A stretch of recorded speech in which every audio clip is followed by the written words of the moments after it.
Gotta have it right now. And they take a downfield shot. And the catch is made. Still spinning free. Don't look for love here. Don't look for mercy. All you'll find is a burning hate for one another, kept alive by a fire of pride, legacy, and disdain. The Crimson Tide will not be denied. You see, in this rivalry, passion has its colors. The deep Alabama crimson and that bold Bulldog red. And when they clash, fury itself turns the night red.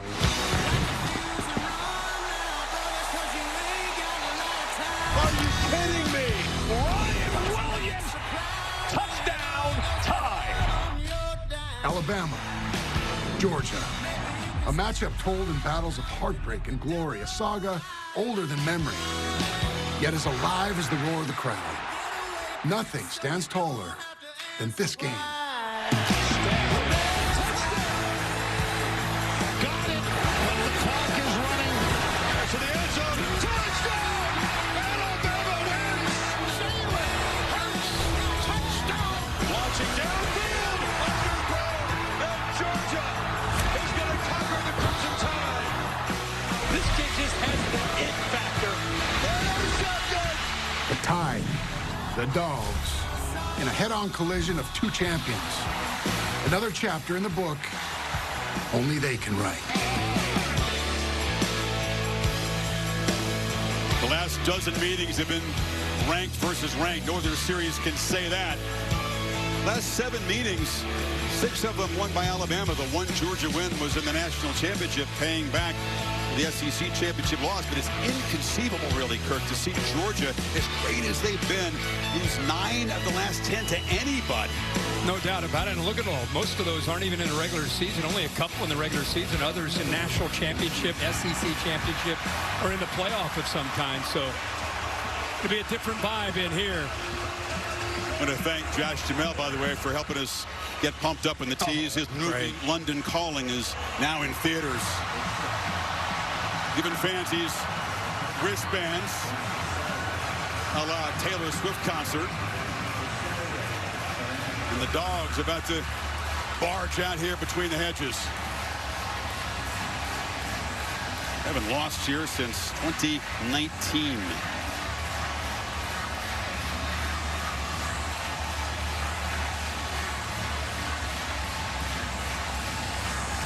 Can they feed up this energy, Kirk? Kirby Smart knows his team can fight. He wants a quicker start from his defense this time.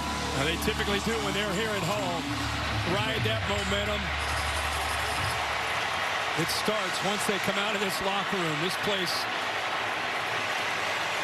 will welcome them, and then it is game on.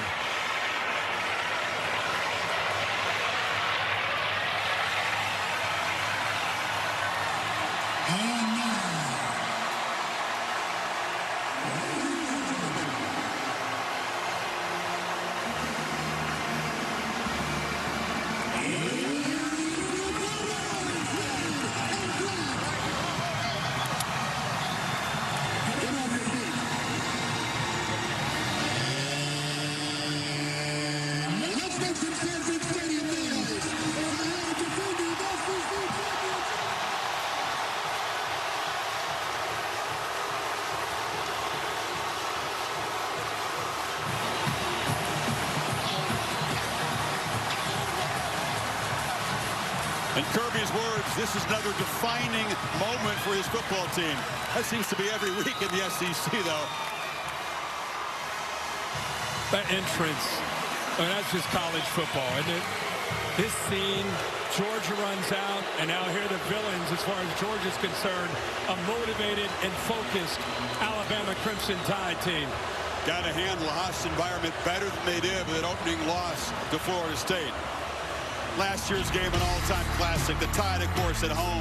Georgia had hardly allowed a point the first 3 games. Alabama scored 30 in the first half, but Carson Beck brought the Dogs back. Bell's spinning free. The lead would last 13 seconds until Mill go to Williams. I'll never forget your calls. 1 second, it looked like, oh my gosh, Georgia did it. They came back, and the very next moment, it's this play with Brian Williams, kind of a coming out party for him in college football. And then the big interception at the end to seal it by Brown. What a game. Tough loss for Georgia, and a huge one for Bama at home. Of course, Kirby Smart was 1-5 against his former boss, Nick Saban. Add on the loss, 1-6 against Alabama. Very hard to beat against anybody else. Great to have Holly Rowe and Laura Rutledge on the sidelines tonight. Laura's got Kirby. All right, thank you, Chris. Kirby, your quarterback, Gunnar Stockton, has proven he doesn't flinch. What's most important for him tonight? To relax and play within the offense and take what the defense gives to him. And how do you affect Ty Simpson on the other side? Yeah, we got to get some pressure. Number one, we got to get him in long yardage situations, so we got to win early downs, and we got to affect him by the coverage and rush we have. All right, thanks, Kirby. Thank you, Laura. To Holly with Kalen DeBoer. Well, Coach DeBoer, this atmosphere is electric right now. What have you put in place early so your team can operate and get out to a quick start? Yeah, we just got to do what we do. You know, go out there and do our job. That's what we've been focusing on. That's what we've improved at. Lead to great execution. You get Jam Miller back tonight. How can you run the ball with his physicality? Yeah, I mean, he's an important key to our run game. Our O-line's got to step it up, too. Everyone's got to be involved, and it's good to have him back. Thanks, Coach. Yeah, thank you. Two key guys return, Miller, and on the other side of the football, Tim Keenan, that nose tackle, is healthy and ready for this one.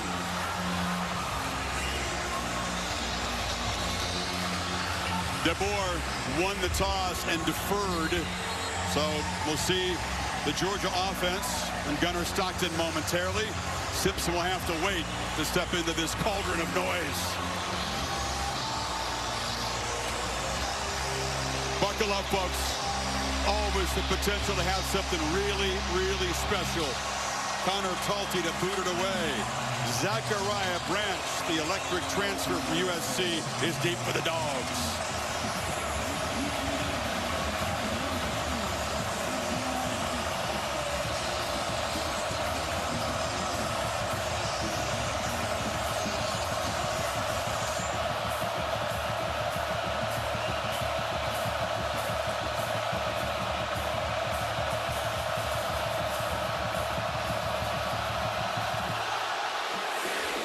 And the boot lands deep in the end zone for a touchback. Here comes Gunnar Stockton. Of course, waited his turn. We showed his toughness was evident. Comes into the SEC championship game. Tough first start against Notre Dame. And surviving the test against Tennessee. That's the stats. Responsible for 3 touchdowns. Obviously, his running could be key again tonight. The big thing Alabama's concerned about is playmaking ability when things aren't there for him. But I think he's a different quarterback after that test in Knoxville. We'll see how that plays out. But look for a lot of 2 tight end sets with Mike Bopo's offense. A lot of quick throws to set up the vertical shots. Nate Frazier is the back, and he runs ahead for a couple of yards. Impact players when Georgia has the football tonight. Well, they want to be stubborn. They told us about their run game. They're going to go a little tempo. When they go quick throws, look for 1. Zachariah Branch. On the other side, you mentioned Keenan back in the middle. And Justin Jefferson, when they go to that quick perimeter throws, 10. And White will have to make a lot of tackles sideline to sideline. Shifting around here pre-snap. Stockton must be decisive with his checks tonight. Sideline route incomplete. He tried to find Colby Young. Talked about Mike Bobo calling the plays for Georgia, his 3rd different stint as an assistant. And down on the field, Kane Womack, the DC for Alabama. And Kane Womack, I want to see what he comes up with here on this 3rd down. They don't have necessarily an abundance of elite pass rushers. They've got to be creative with coming up with ways to affect the quarterback, especially on 3rd down. They need 8. Cash Jones is the back. Stockton across the middle, batted in the air, and incomplete. Coming across and getting a hand of the football was Deontay Lawson, and the Tide get a quick 3 and out. Well, watch him right in the middle. This is a very experienced middle linebacker. He does a really good job of reading the eyes of Gunnar Stockton. He looks to the outside, eyes bring him back to the inside, and his instincts there in coverage allows him to be able to make that play. Big play for Bama to get off the field with that 3 and out. Brent Thorson, almost healthy, he says, after his ACL late last season to boot it away. Cole Adams is the returner for Alabama. Drifts over and waves for a fair catch at the 25-yard line. So here comes Ty Simpson. Accurate so far.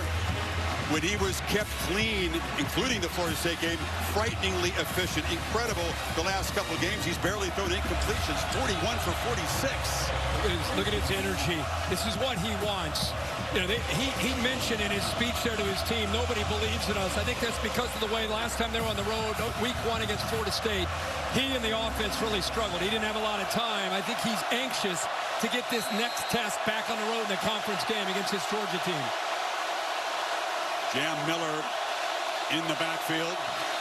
He provides a home run threat. If he can get going, tough as well. Picks up about 3 whenever impact players tonight when the Tide have the football. Yeah, you got to have Jam Miller in there. Great to see him back and healthy. Kermit Bernard is the guy to me on the outside. 5. I know Ryan Williams gets a lot of attention, but keep an eye on 5. C.J. Allen will make a ton of tackles. And K.J. Bolton, the leader in the back end, has got to communicate and get everybody on the right page. Both coaches say these second down plays become so crucial because you got to stay out of 3rd and long. We saw that in the Dogs' first possession. Exactly right. Empty means the ball's got to get out pretty quickly here.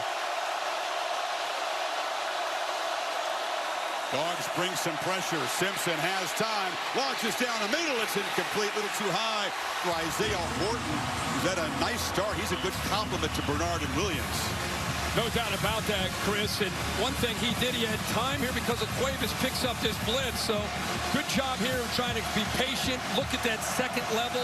This is really the area that he's trying to grow as a quarterback. Those second level passes over top of the linebackers gave his guy a chance, just unable to come down.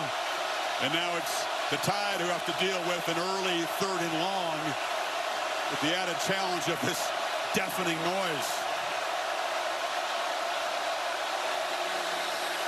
Extra rusher, Simpson, flush. He can run. He's got space. He's got the first down as he slides at about the 38. That's part of his game, too. Chris, you're exactly right. I think a lot of people overlook that. And when you bring this kind of pressure and you play man-to-man, you better get home or you're going to have a problem. Heck of a job there by Alabama's offensive line communicating, picking that up, and a good job by Simpson of climbing the pocket. Recognized man-to-man, no spy. Nobody there to account for him, and with his legs, easy first down for 15. He was considered a dual threat when he was recruited, very high recruit 3 years ago. One into the left, and Miller is tracked down from behind. Chased down nicely there by Jonell Aguero and Quintavious Jackson. Ryan Grubb calls the plays. Went up to the Seahawks and came back this season to rejoin Kalen DeBoer. Yeah, and Ryan Grubb was with him for a long time. Glenn Schumann, the defensive coordinator, works alongside with Kirby Smart, one of the top D coordinators in college football. As you'd expect, elite coordinators on both sides tonight. Yep. 3 fresh defensive linemen in for Georgia on this 2nd and 10.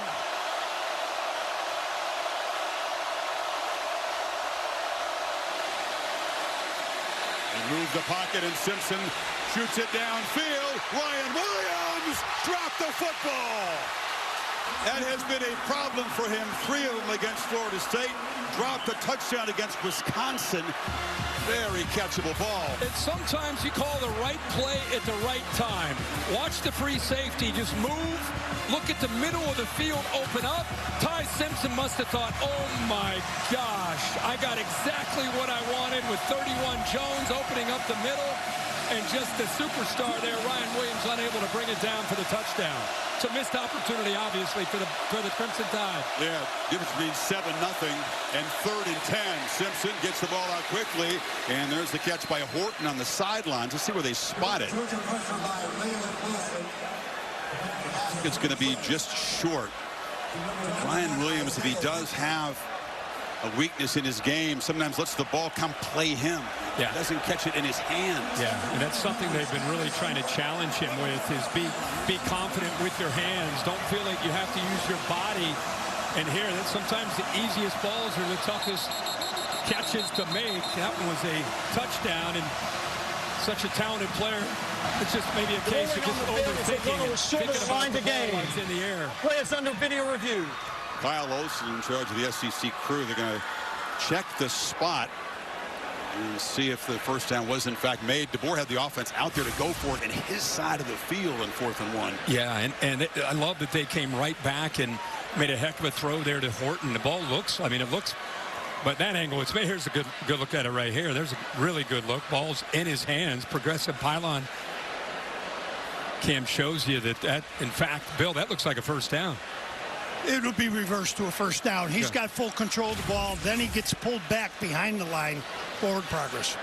One thing I would say is after a guy like Ryan Williams in this kind of element makes a drop like that early, because you worry about the head, the mind of a great player overthinking and thinking, I'd go right back to him.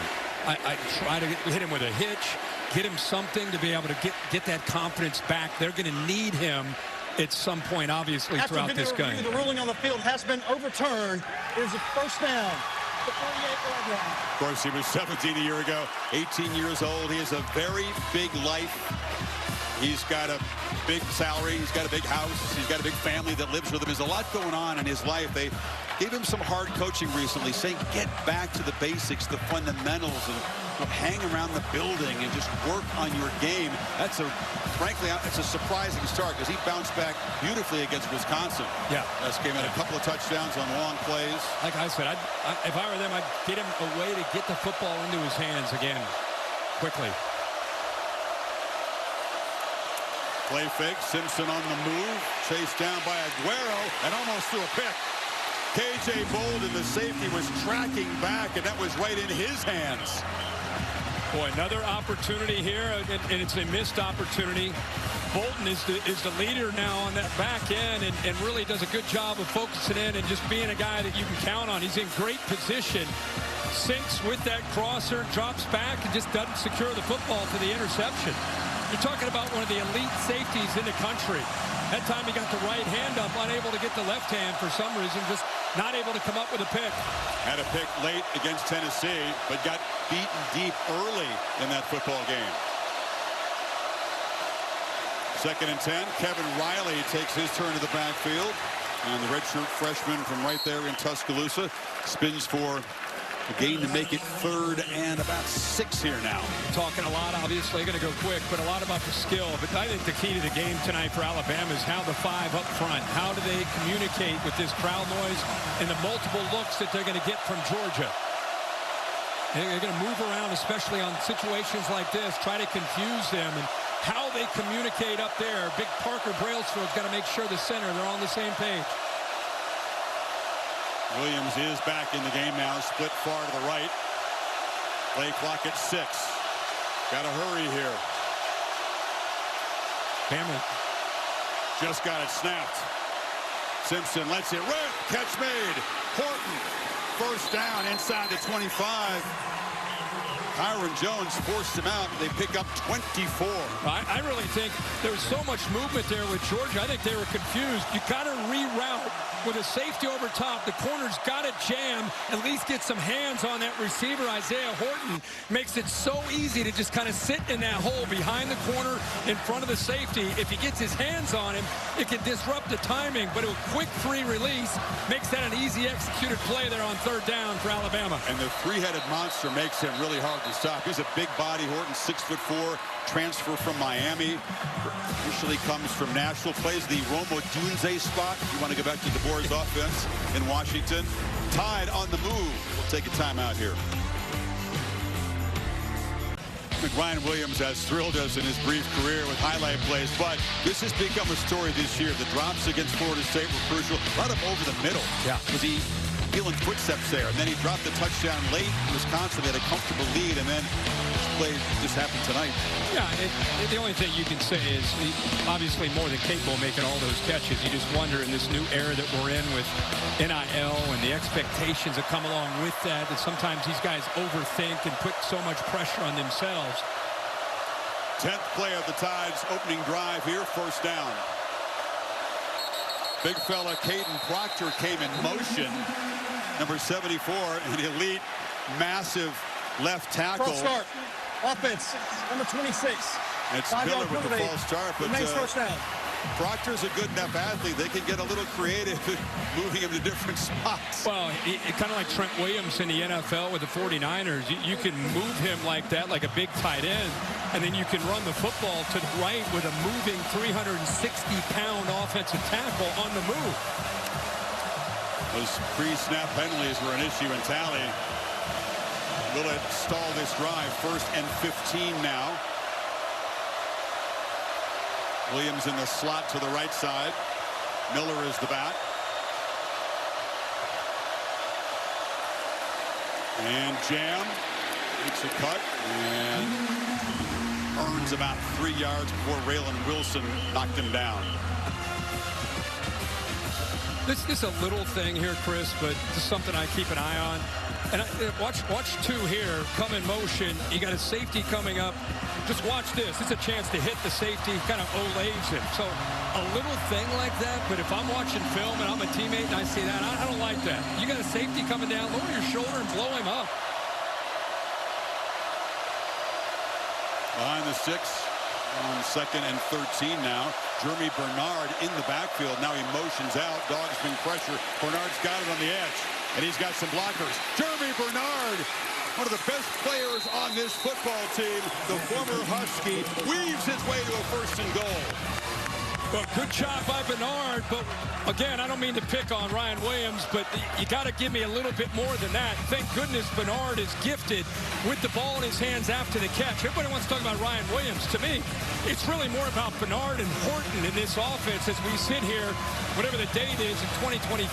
They've got to work their offense through the running game and 5 and 1. 1st and goal, Miller. Spins free again. A very short gain, a couple yards to the 6. Dalen Everett made the stop. I mean, I'm an Alabama fan.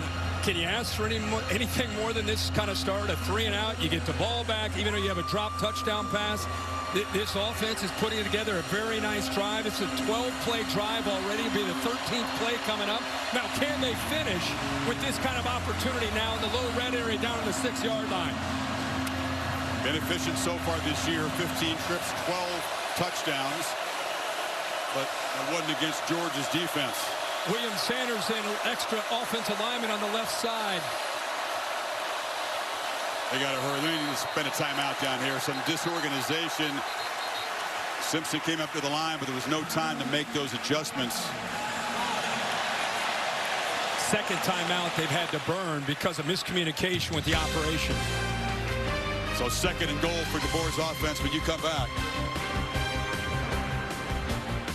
We do our homework. Mount Union. Oh, Mount Union, 3 times. National champions. Larry Kerr's one of the best coaches of all time at that level. Of course, Jalen Hurts against Georgia came off the bench when Tua struggled and had a 4th quarter pass and run to beat the Dogs in an SEC championship. Bama has been a team that has had to throw the ball down in the red zone 60% of the time. Will that continue with Jam Miller now back in the lineup?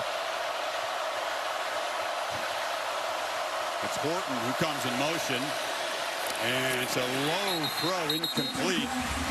No chance to make a play. Kyron Jones was all over him anyway, and it's 3rd and goal. I tell you, these quick throws that Bama's trying, they're lucky Bernard was able to make a play just on his own, but the Georgia defenders on the perimeter slipping those receiver blocks, and even if they do catch it, not a lot of room to run right now. 14th play of the drive. They're 3 for 3 on 3rd down. And they reach the end zone on this play.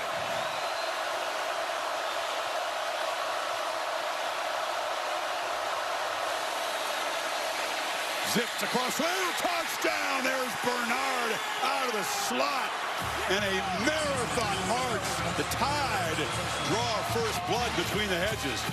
What a drive. Like we said, it could not have started any better for this Alabama team. Kalen DeBoer told us, his coordinators told us, the players told us that there was a focus these last couple weeks. After the 2 wins, they're looking forward to the challenge of coming into Athens and having a chance to be able to shock the world and upset them. And boy, if this game is exactly how they wanted it to get started. Connor Talty and the PAT. And Georgia's defense, Kirk, another slow start. Of course, we showed you what happened last year. Who could forget that? Slow start against Tennessee, and now they are down a touchdown at home. Here's the AT&T connected clicker, and here's Bernard, who he's lined up initially, trips into the boundary, and when you motion, now you're going to create a matchup. He's got Ellis Robinson, who's following him right here. Look at him create space by going out there. Now you got inside movement here.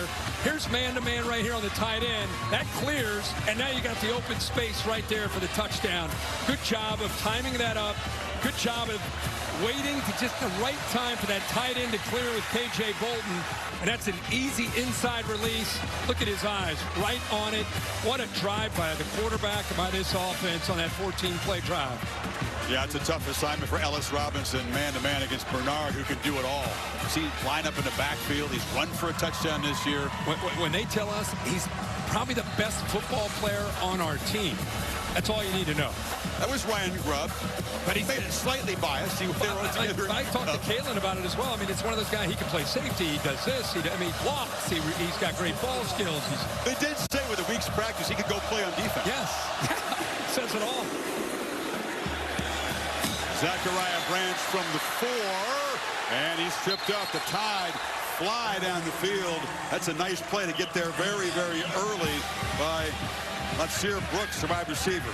To Kevin Nagandi in the studio. Hey, Kevin. Chris, good evening. Time now for our Chick-fil-A moves on the field. Tennessee in overtime in Starkville. Boog, and here comes Deshaun Bishop. Kev, I love the double ISO from a shotgun. Tennessee getting physical in Starkville and quieting the cowbells. All right, 4th and goal here, Dan. Blake Sheppy has the chance. It's a great job coverage-wise by Tennessee's defense, playing top down and driving on the throw. Volunteers survive. Chapin incomplete. Back to you, Chris.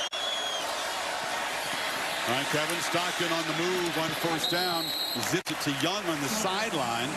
That's the SEC, man. You lose a heartbreaker at home in overtime. You come back and you survive on the road. Yeah, the ball. Survive in advance. You got a penalty on the other side of the field. An eligible receiver downfield. Offense, number 55. 5-yard penalty. Remains 1st down. Little shuffled up front again. That penalty is on Bo Hughley, who's stepping in. Ernest Green, right tackle, out of this game. Yeah, it's a backup right tackle, 55. You see him as, you know, the action goes back to with Branch the other way. You can see the right tackle just close to the line of scrimmage and then just continues down about 3-4 yards downfield. He did a great job avoiding those pre-snap penalties with all the noise in Rocky Top. He makes it 1st and 15 and negates the play, but Frazier's off and running. Nate Frazier with a quick burst, and he's going to be brought down after a gain of 24 by Justin Jefferson, who saved the touchdown. What a job by Micah Morris, the left guard, and the left tackle, Monroe Feeling. Just open that up. You can see as soon as he saw that open up, he accelerates upfield, and they get that big 1st down. They fake it to Frazier. Now Stockton finds Delp broken up. Hard hit and delivered there by Damani Jackson to knock the ball loose from the tight end. Boy, what a play by Jackson. Great job of coming off the receiver that's going downfield, 16, London Humphreys, and then comes back to make that play. Perfectly timed up, clean hit. But Jackson had to worry about the fleet-footed Humphreys going by him, but reacted to the ball in the air with his eyes on the quarterback to be able to make that play. Ray Hubbard, the safety, just got some fingertips on that football. Chauncey Bowens is the back for Georgia now on 2nd and 10. Tries the left side, and lowers the head, picks up about 4. Got a nice block from Delp, the tight end. You know, 2 weeks ago, you and I and Holly, our whole team, were in Knoxville when Georgia went back and forth with Tennessee. And I remember one of the things we all talked about was how impressive it was to see Georgia answer the bell. Almost, I think it was 5 times they had to respond with an answer of some sort after Tennessee taking the lead, and they just kept coming back. So that's in their DNA, especially fresh off a game. Their last game they played against Tennessee. Got to get 5 on 3rd to get the drive going. Stockton has space, delivers across the middle, incomplete. That was Branch streaking down the middle. Thought he had a chance to maybe pick that up with his legs there. Yeah, I feel like, you know, he definitely could have picked it up. He had Cash Jones sneaking out of the backfield as well, 32. Look at that open up. All you need is 5 yards. Got a little bit greedy there. He had a crosser underneath with Humphries. He had 32 coming out of the backfield, but instead opts to try to squeeze one in there to Branch, which is a very tough throw. Stockton coming off the huge game against Tennessee, 0 for 4 to start tonight. So Orson back to punt it again. Adams standing at his 15, and the Aussie booms one down there. Fair catch made at the 16. So Alabama back to work as you see some of the legendary faces on both sides. Tied 7-0 mid-opening Alabama possession. Ty Simpson was bringing the heat. That Alabama offense was bringing the heat on its 14-play drive. 3rd and 7 early. Man coverage takes off. Takes a big hit. Makes a great throw to Isaiah Horton for another first down. This is a heck of an individual effort here by Bernard on another 3rd down to be able to pick up another first, and then 3rd down and goal. Gets the man coverage look. Bernard once again. They went 4 for 4 on 3rd down on that opening drive. Wayne Williams not in the game in this first down play. Miller, we've got a protective pad across his collarbone there. Is an interesting, unusual type of collarbone injury. Holly is padded up tonight. Well, that's right. He had a dislocated collarbone on October 30th. So they have put together this beautiful carbon fiber pad that's sewn into his shirt under his shoulder pads. It's 3D printed, so it's matched perfectly to his collarbone that was scanned. He's got a lot of protection, and he told me he feels very comfortable out there wearing that, and he is protected. Only 9 yards in his first 5 carries. Bernard couldn't corral that high throw. Where it was in coverage. Here's the, she called it beautiful. It certainly looks nice. It's effective. Yeah, hey, whatever it takes. This guy is fired up and a big part of this football team and the leadership of this team. So it's great to see him back, and good to see the staff did whatever they can do to make him feel protected and comfortable. Another big 3rd down. Remember, again, 4-4 on that opening drive that led to a touchdown. He needs 7. Miller is to the left of Simpson. Dogs rush 4. Simpson steps up, fires across the middle. Catch is made. That's Josh Cuevas, the big tight end, making 5 for 5 on 3rd. Well, I'm going to brag about the quarterback, but I keep going back to this. Give the quarterback a chance to be able to step up. Heck of a job with the interior. The 2 guards in the center gave him that chance. We can talk about Ty Simpson. And by the way, good job. That's what you work on in a drill. It's very easy to slip that ball out of your hand with the big fella trying to knock it away, but he does a nice job of holding on to it, stepping up with the lineman helping, and they convert again on 3rd down. Bernard looking to throw the football. He can do a bit of everything, but he's going to run out of time and get dropped for a loss by Chris Cole. That's good discipline downfield, not fooled at all. Bernard kind of started to show it a little bit early. Maybe that allowed Glenn Schumann's defense to be able to get back there, but just nowhere to go with the football. In a perfect world, he just throws it away, but the guy's a receiver, right? He's trying to make a play, but a big loss. Yeah, you don't count on those receivers or running backs to throw it away. He took a 6-yard loss, though, so comes a very challenging series of downs. Rupp going for the trickery on 1st and 10. Ryan Williams has been off the field since some of those mistakes. He's back now on the field here. Simpson flips it short. Miller out of the backfield. Excuse me, that's Riley who collects it and gets back the loss plus a few yards. Laura? Well, Chris, here's another 3rd down for Alabama. They're 5 for 5 so far, as you guys have illustrated. Glenn Schumann was just telling his defense on the sideline, we have got to be the better team on 3rd downs. You know they are really good on 3rd downs. Also emphasizing communication, being demonstrative with it for this defense, because it is so loud when this defense is on the field. And Laura, it's such a good point. The outside linebackers for Georgia, kind of a calling card for them over the years, at getting pressure on 3rd down. They've got to be able to get home to affect Simpson. Look at Simpson in total command on the road in front of this environment. He's got to use his last timeout of the first half. Yeah, so 2 possessions. They now use all 3 of their timeouts. But you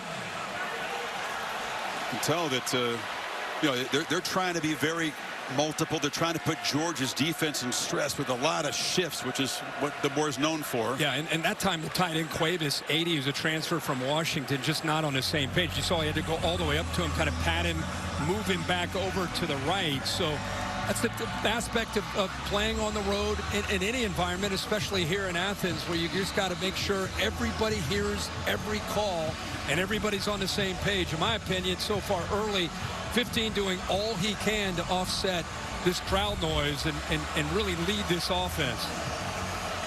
Great quote. Yeah, he's grown up around ball. His dad, Jason, is the head coach at UT Martin, right? I think 20 years, I think. 20 years, yeah. The epitome of a coach's son. Can they convert again? Lead 6.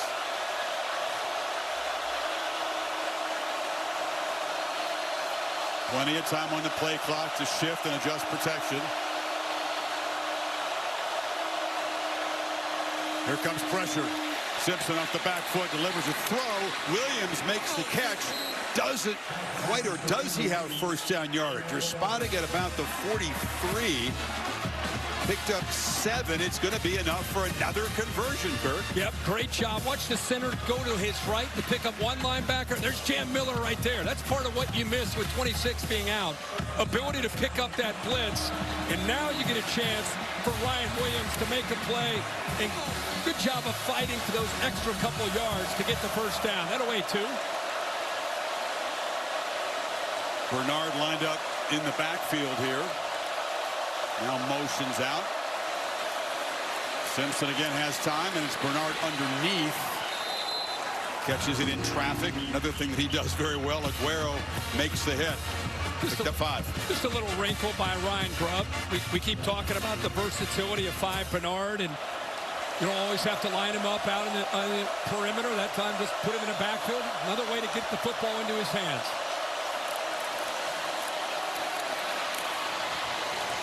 And it's conventionally, and Miller picks up a few yards. It'll be a much more manageable third down here. They've had success from all ranges of converting on third down. This is an Alabama team under Kalen DeBoer that away from Tuscaloosa and Bryant Denny, they're 2-5 since he's been the head coach. This looks like a team that is laser focused here early in this game. They've got 22 plays, Georgia only 7. And right now really controlling the flow of the football game. Empty backfield, 5 receivers on 3rd and 2. Handoff, Bernard in that jet sweep motion, and he kind of dances and finds a crease, picks up another first down. I don't know who's come into this place as a visitor and gone 7 for 7 on 3rd down to start a game. Has that ever happened? Doesn't happen, but watch him set this up. He goes in here, he draws the attention, and then he pops out to the outside. Good block there by Horton, and a good job of being aware of exactly where he needed to go to set that up to get the first down yardage. Just unheard of efficiency for an opponent in this place. Yep. All 11. It's not just one guy, all 11.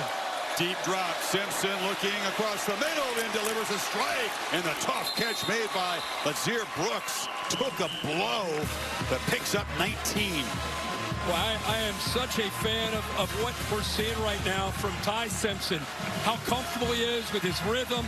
Puts this ball, not afraid at all. The linebacker right there in the middle. Got it out decisively. Miller, as they run with some tempo here in the red zone. Bouncing off people. It's Wiley who picks up about 4. Alabama dominant in this first quarter between the hedges in Athens, Georgia. Up by 7. And threatening. Impressive. This crowd is impressive. Surprised, to say the least. End of 1 in Athens. Back after this message and a word from your local ABC station. You're watching the SEC on ABC. Except for the second quarter in Athens, the SEC on ABC. Saturday Night Football presented by Capital One.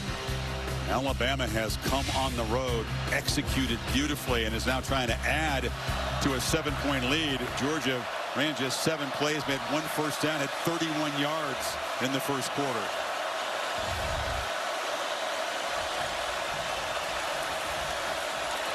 Miller patiently makes his way Kind of waits for a crease to open up, falls forward. It's going to set up 3rd and short. Well, they've been doing it so far throughout this entire game. Ty Simpson, 5 of 5, 59 yards and a touchdown on 3rd downs tonight.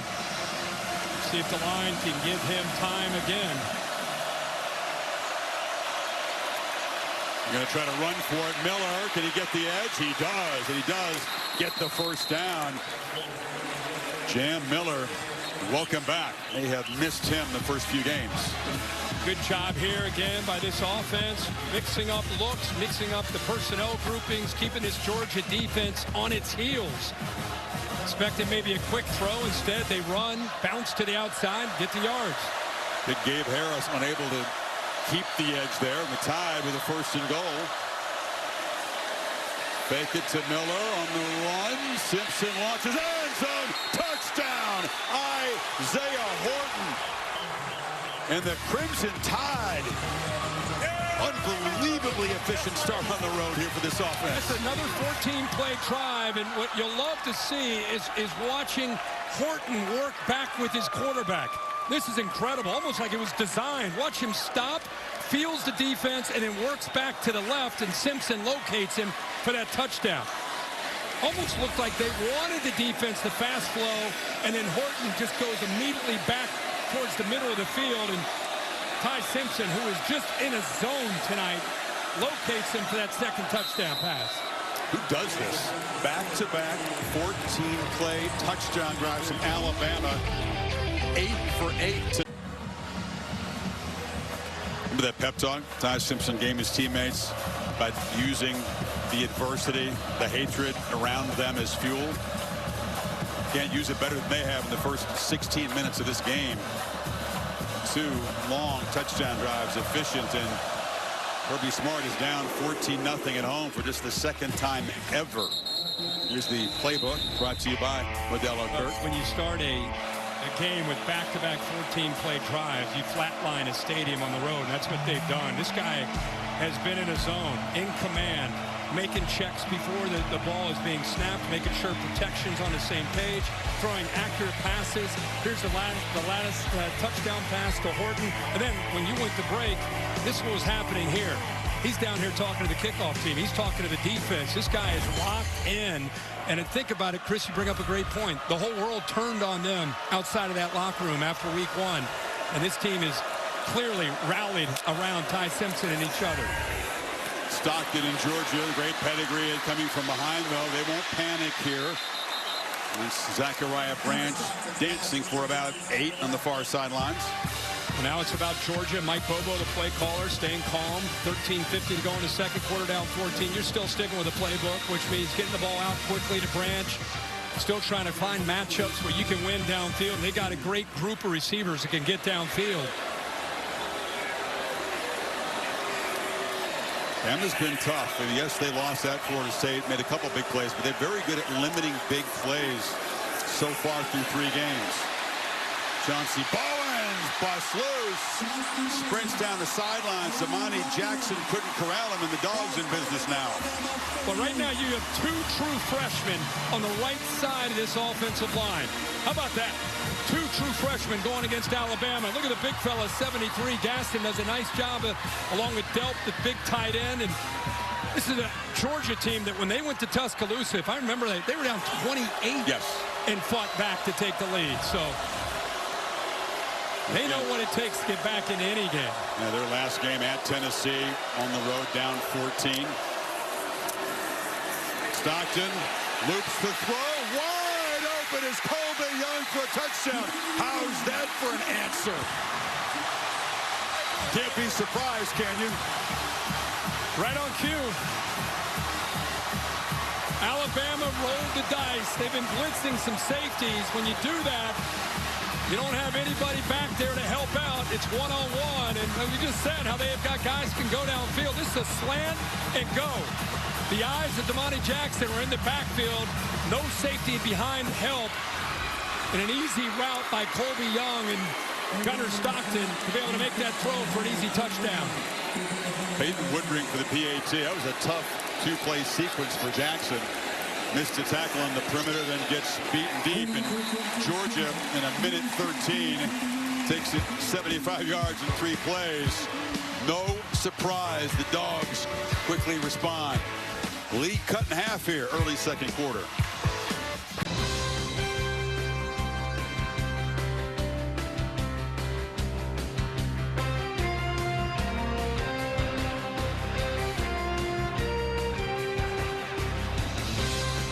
Kirby Smart's offense strikes back. The question is, can they slow down Ty Simpson defensively? Here's how they cut the lead in half here. Yeah, again, you can see their corners on islands. They got a 14-point lead. Very risky, aggressive approach, but that's how Alabama came into it. But Kane Womack goes to his team. Hey, guys, we're fine. Watch this play. That's on me. He tells everybody, guys, that one's on me. That one's on me. You know, you play with a 14-point lead. Even though he's an aggressive defensive coordinator, you'd love to just keep the ball in front of you and not give up the explosives. But great job by him talking to the team when they came off the field. Aldi, you had a nice visit with Ty Simpson about trying to slow his mind down using various techniques. That's right. This is the first time he's playing between the hedges, and he said sometimes out there my mind can be racing with everything that's on me.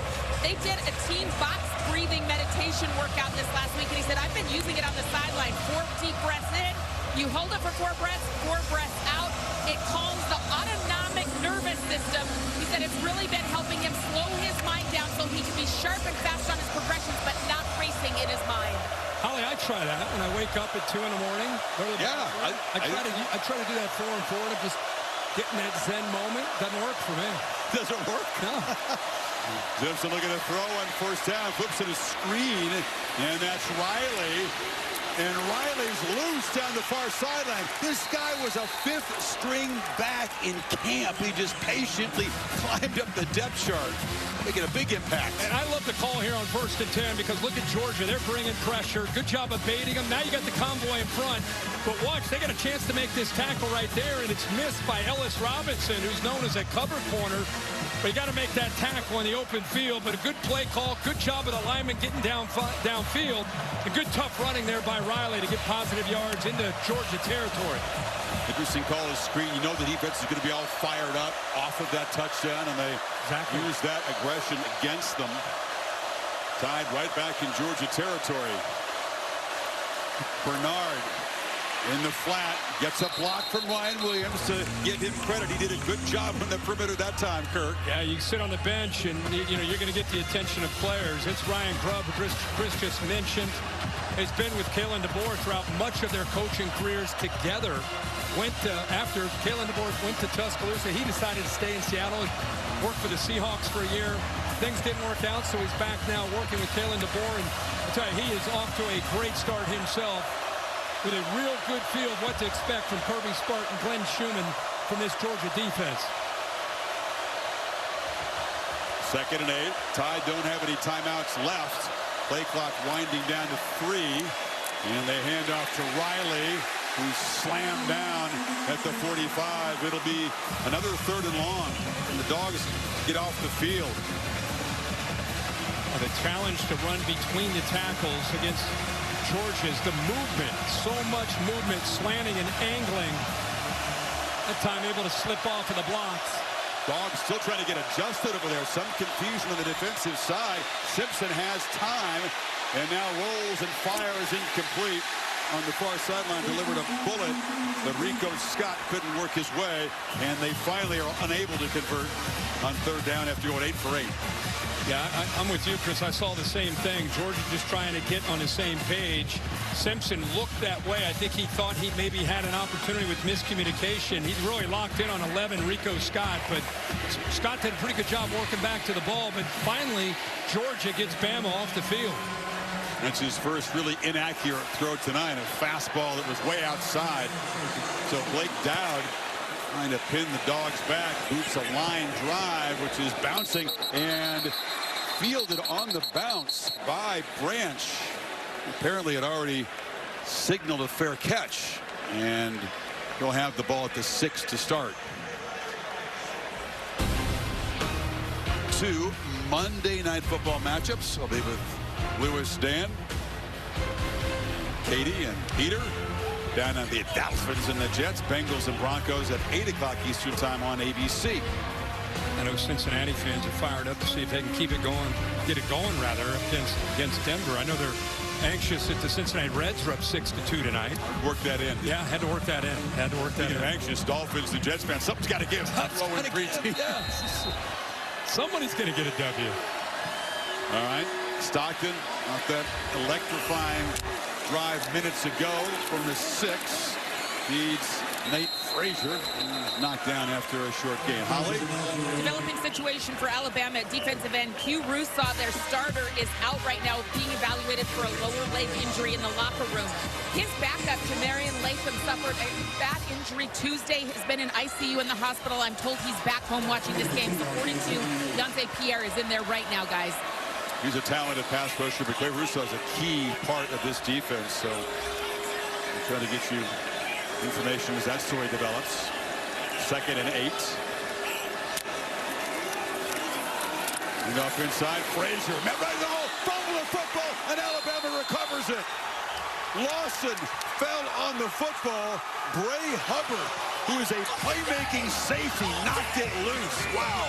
Chris, tonight, Hubbard as a safety has really been acting like a linebacker up near the line of scrimmage on almost every snap, unless it's an obvious passing down. And this time, his instincts pay off, filling up tight to the line of scrimmage, puts his shoulder pad right on the football, and eventually knocks that ball away from Nate Frazier. And Bama jumps on top of it. Looked like Deontay Lawson. Look at that form tackle. Ball is out. Hubbard is just a playmaker. He's already got a couple of picks and now a forced fumble. And Alabama set up the 11-yard line with the first takeaway tonight.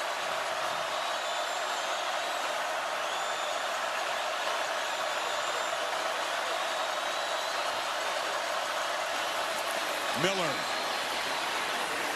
tries the middle. And Georgia claims momentum. The touchdown pass. Bama able to flip the field, pin him back. That's this right. is a big moment in the second quarter. That's called complementary football. Coaches talk about it. If you can't score, get your special teams unit out there and you pin your opponent as far back as you can. And you get a turnover. Now you got the short field. Can you capitalize?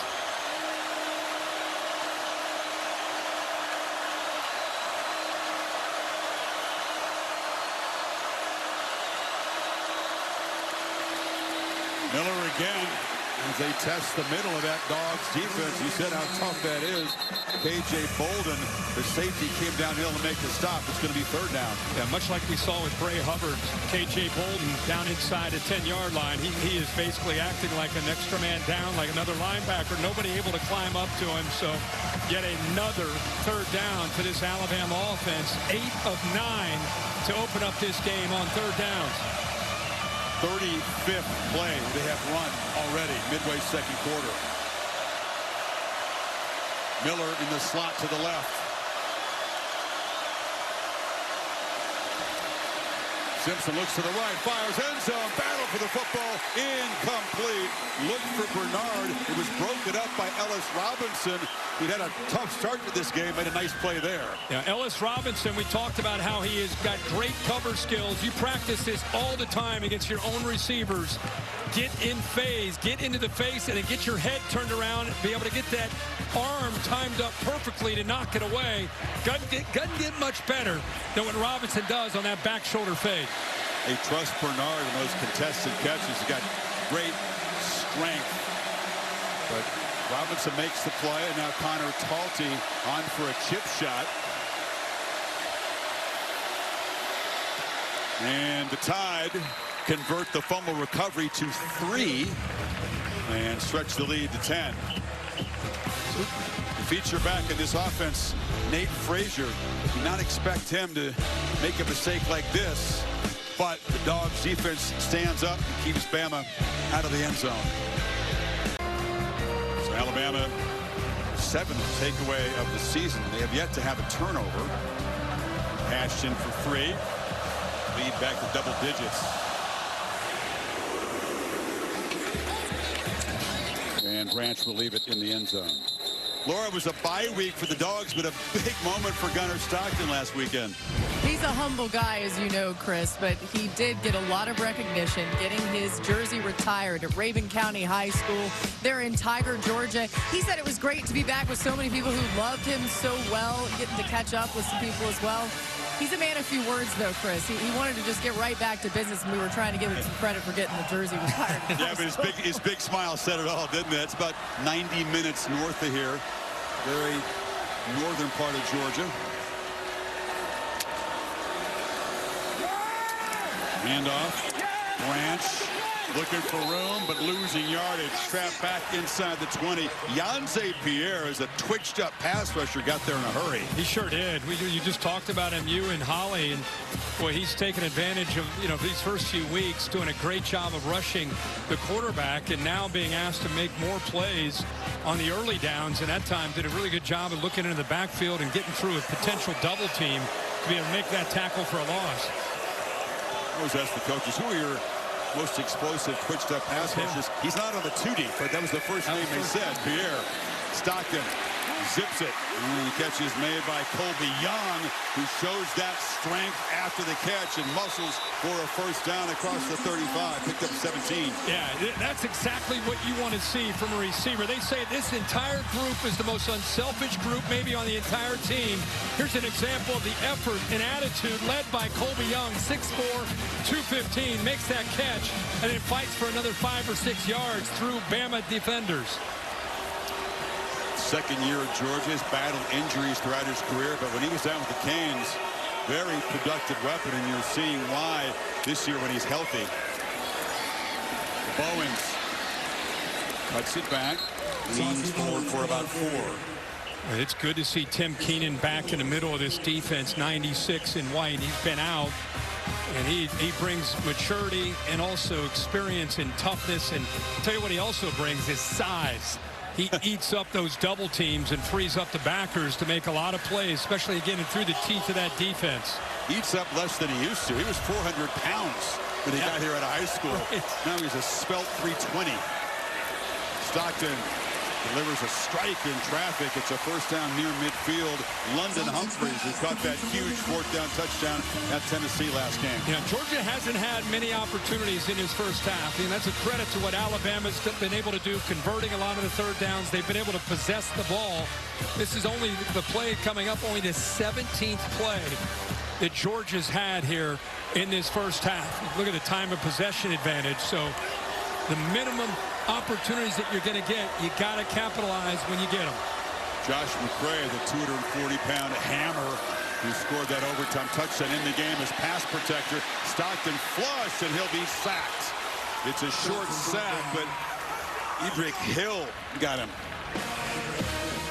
Well, this is, I think, the area that we talked about in Tennessee. It's a pretty good job of picking up the potential pass rush right here.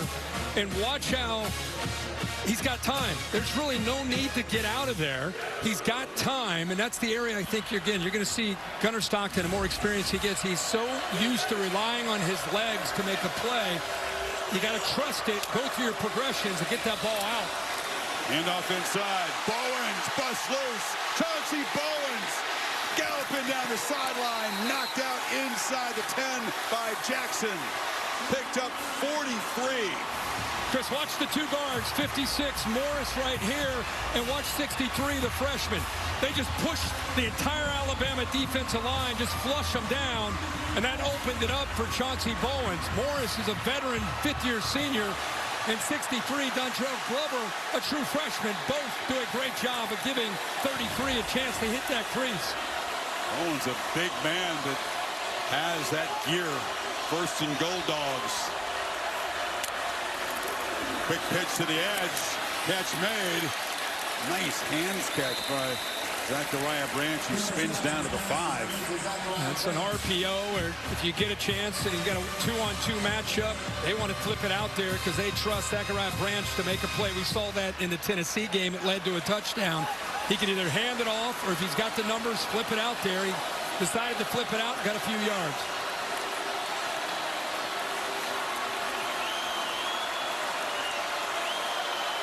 McCray shifts over to the right on 2nd and goal. He's got the football. Here's a huge short yardage hammer in Illinois. 10 rushing touchdowns a year ago. Comes over part of this deep stable in Athens. He was the hero in Knoxville, fighting for every inch. Eventually, replay gave him the touchdown in overtime to celebrate that victory for the Georgia Bulldogs. No fun to tackle late in the game. Ready anytime for that man. Yeah. They will lean on you with 4 or 5 guys trying to wear you down that second half. Power formation on 3rd and goal. McCray again. No. He has met in the backfield. Huge collision. L.T. Overton said, not this time. Boy, did they do a good job of, again, slanting and just being physical. Watched him push through this Georgia front. You remember, Alabama gets the ball to start the second half. Georgia, as we talked about, sensing an opportunity. Haven't had a lot of them. 4th down. They want to go for it. They've been very successful on 4th. 5 for 5 with 3 touchdowns scored. Stockton from the pocket, pressured, flips it short. Bowens flagged down as he's dropped at the 2-yard line. They're going to get defensive holding, I think, on Georgia in the secondary. On Bama? On Alabama. This should be a 1st down. Results of the play is the runner was short of the goal line. Holding. Defense. Holding supply.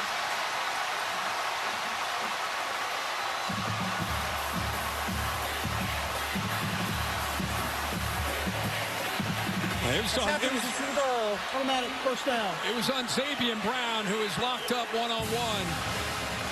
I was confused. They did not decline the penalty. No, you're going to take it. Here he is, matched up one-on-one with Colby Young. A little inside, little stutter, grabs around his waist, and that's where the flag came in. So Georgia doesn't convert, but gets the big break for the 1st to go. McCray's the back, 3 tight ends in the game, and Bowens is going to be stopped in the backfield. 2 backs in the game. It was Bowens who took the turn, and he's actually stopped behind the line. Boy, that's what you want to see from Alabama. That's called, penetration, shooting gaps. That play never had a chance with the penetration you had on that left side by Alabama. Not just the defensive line, but linebackers timing it up perfectly as well, shooting gaps. It's Micah Morris, the 5th-year senior left guard. Already injury depleted O-line for the Dogs. Athletic trainers looking at his left leg. Yeah, it looked like it overextended when he tried to pull to get out in front. It's just mayhem down there in the pit. It is. 300-pounders all over the place on both sides. Yeah, when he tried to pull out of it, he's a big man. Watch 56 up to the top left. See that? Kind of gets stretched out there, but look at the white jerseys. Lawson, 0, the leader, ends up getting in there to make the play. Good to see him walking off. Right, kind of a hyperextension that planted. Yep. You said is important. Alabama getting the football to begin the second half after deferring the coin toss. So Kalen DeBoer's team protecting that 10-point lead. They already have a bunch of injury. With Green out, you got Juan Gaston, a true freshman that's been playing some right tackle with Hughley, and now Morris goes out. It'd be interesting to see what they do with Glover and how they mix and match with the injuries they have. Glover, another true freshman who had to step in against Tennessee. Man, it's tough to be 1 year removed from high school and be out there playing that position in this conference. And by the way, Gaston 73 is 6'7", 360 as a true freshman, and Glover 6'3", 320. Both out there. Hughley back in the game. Kirk at right tackle after the loss. It's going to be 2nd and goal from the 2.5-yard line. McCray and Bowens both in the game, as are 3 tight ends. Remember, Gunnar Stockton's legs, always a potential factor down in this area. The unusual 23 personnel for the Dogs here.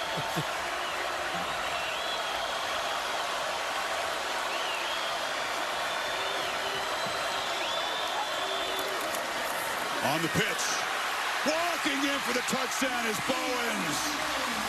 And Georgia hits back again.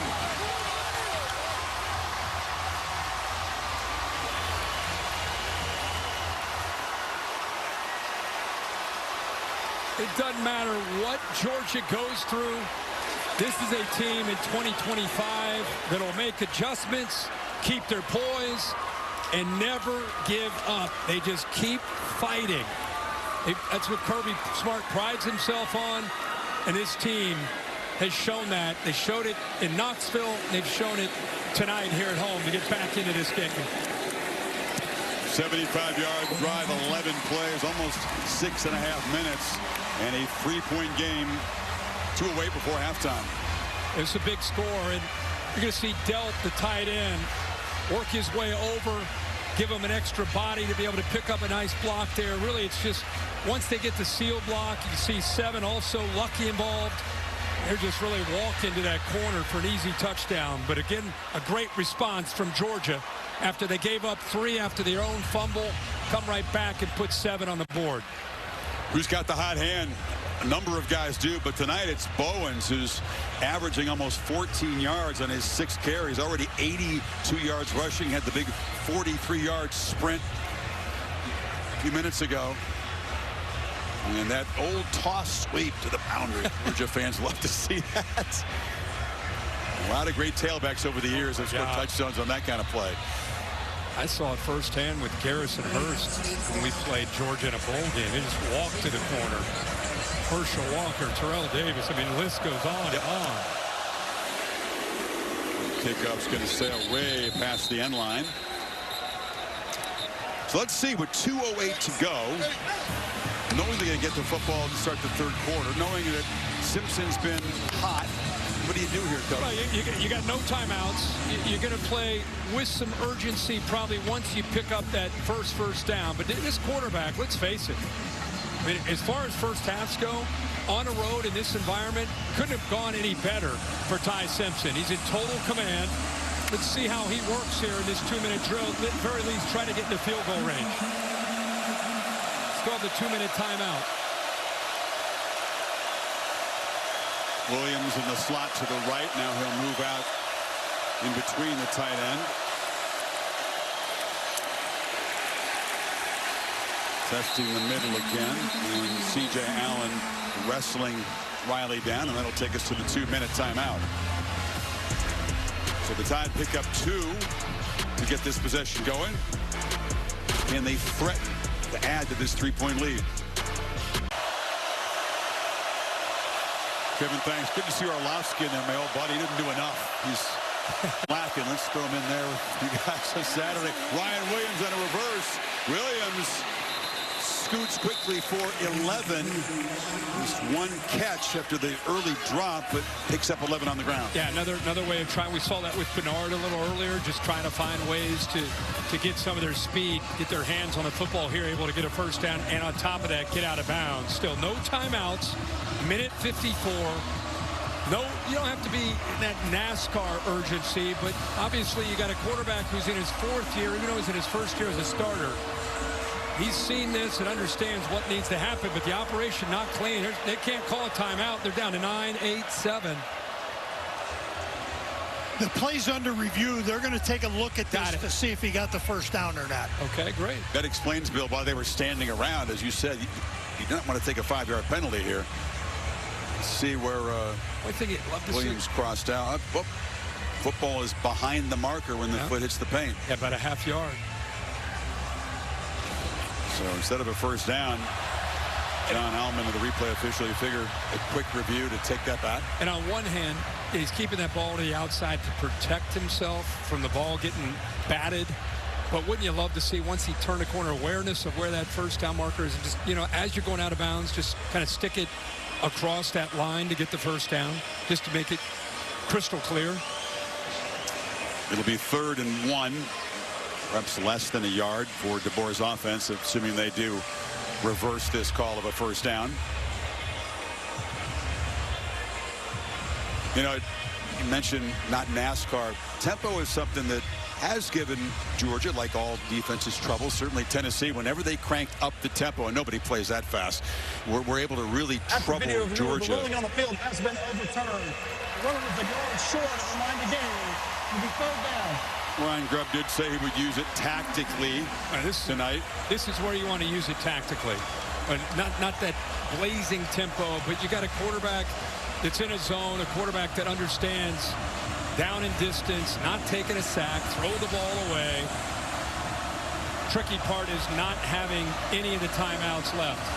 And Georgia has all three, so if they do get the stop here, chance to tie or perhaps take the lead before halftime.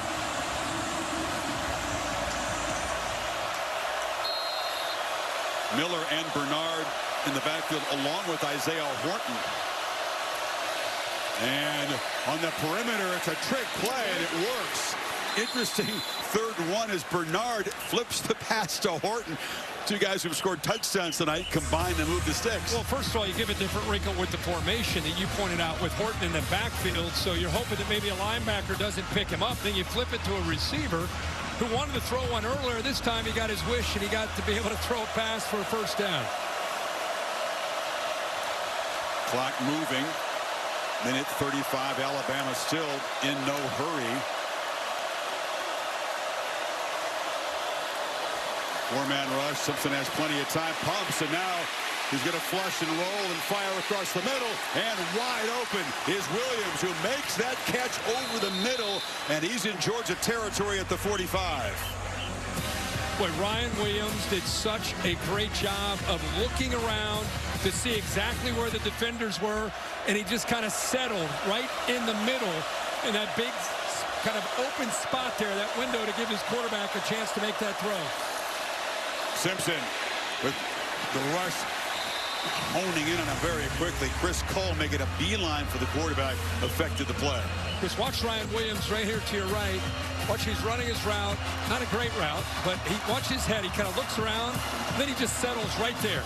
Gives him an easy target to be able to make that throw. And looks it into the hands without swiveling the head.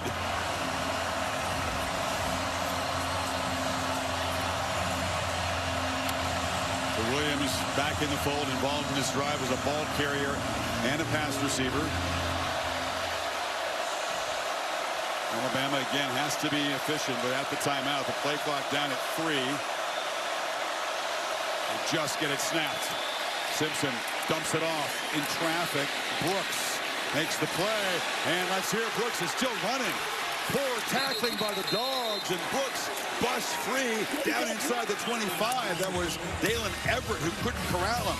21-yard gain. But Ryan Grubb is pulling out all the stops here. I think he expected to be hit. Now he's loose. Missed tackle by Everett that you pointed out. That's really his specialty as a boundary corner. And I'll tell you what, they get the ball into the hands of Brooks. He is fun to watch as a true freshman.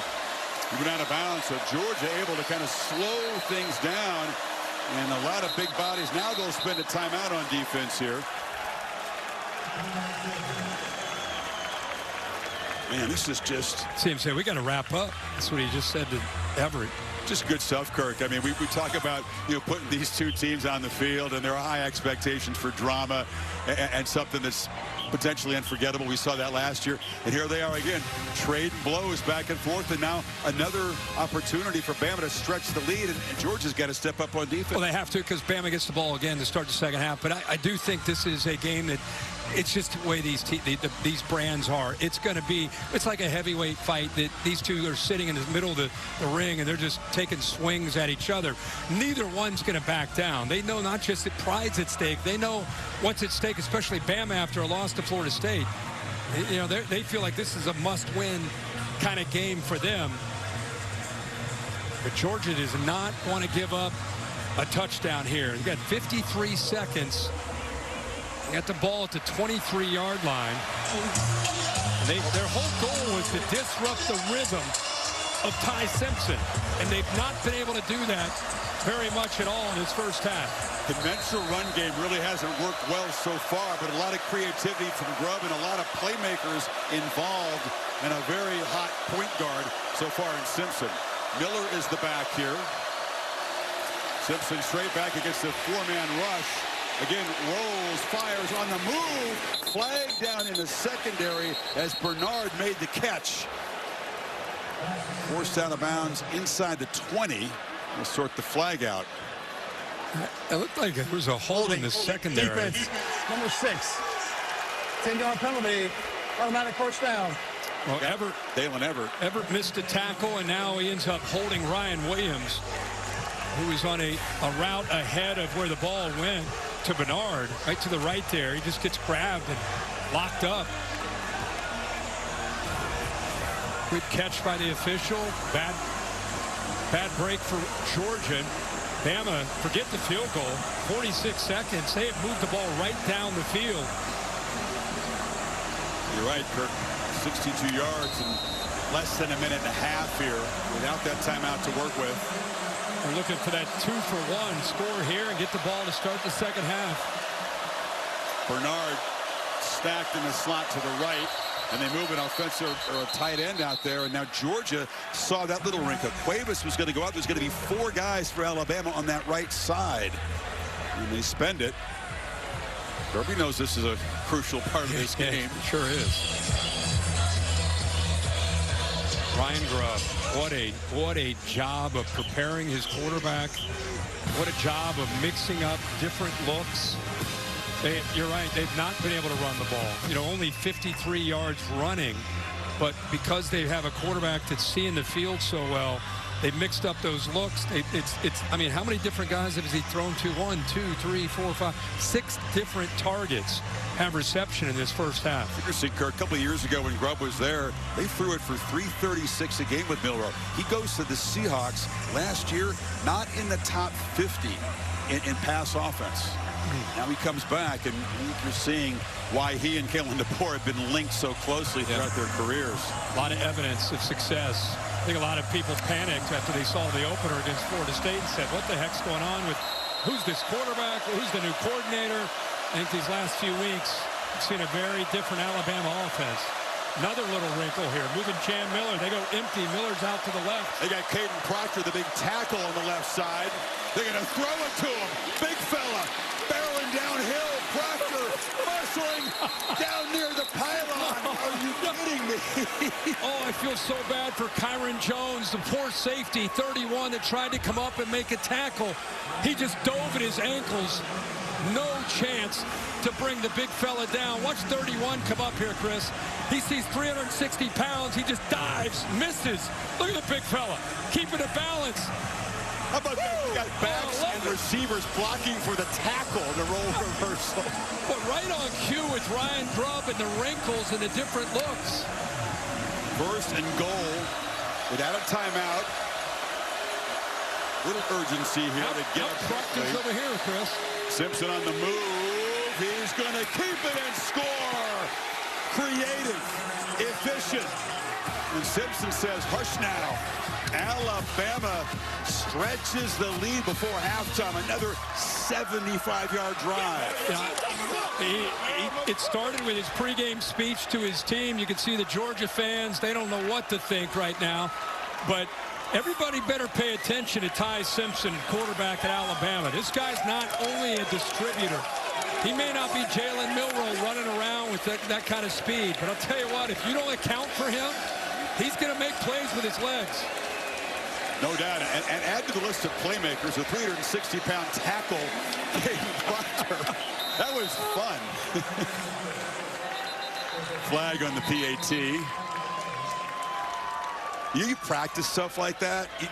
They always work the gimmick plays. Is he dare going to call it against Georgia on the road? Yes, he is. I tell you who told me they're going to call it. Holly Rowe. She did. Pregame. She came over with her board and her notes, and she said, hey, just so you know, look out for 74. In practice, they're doing some stuff, throwing the ball. I said, okay, all right. Holly, by the way, who's working WNBA playoffs, took time out to go to practice down there, Holly. Leverage, defense, number 94.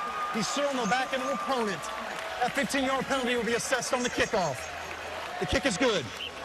Holly, you told us about it. I don't know if you were going to show this replay, but I think all of America, there's Jones. Jones is like, what do I do? I'm just diving.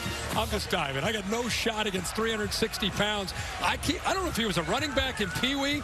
He's showing some pretty good instincts here as a big fella running with a football. And then here's the touchdown. Talked about you got to worry about all these receivers, the different guys going in different directions. He's got an open man there in the back line, but instead goes the easy route and just gets to the corner for the touchdown. Appreciate your prep, Holly. Really do. Guys, yeah, it's so cool, too. What's really cool about Caden Proctor's touchdown right there, I was standing at practice with Kalen DeBoer, and he got the sheet from the strength and conditioning staff.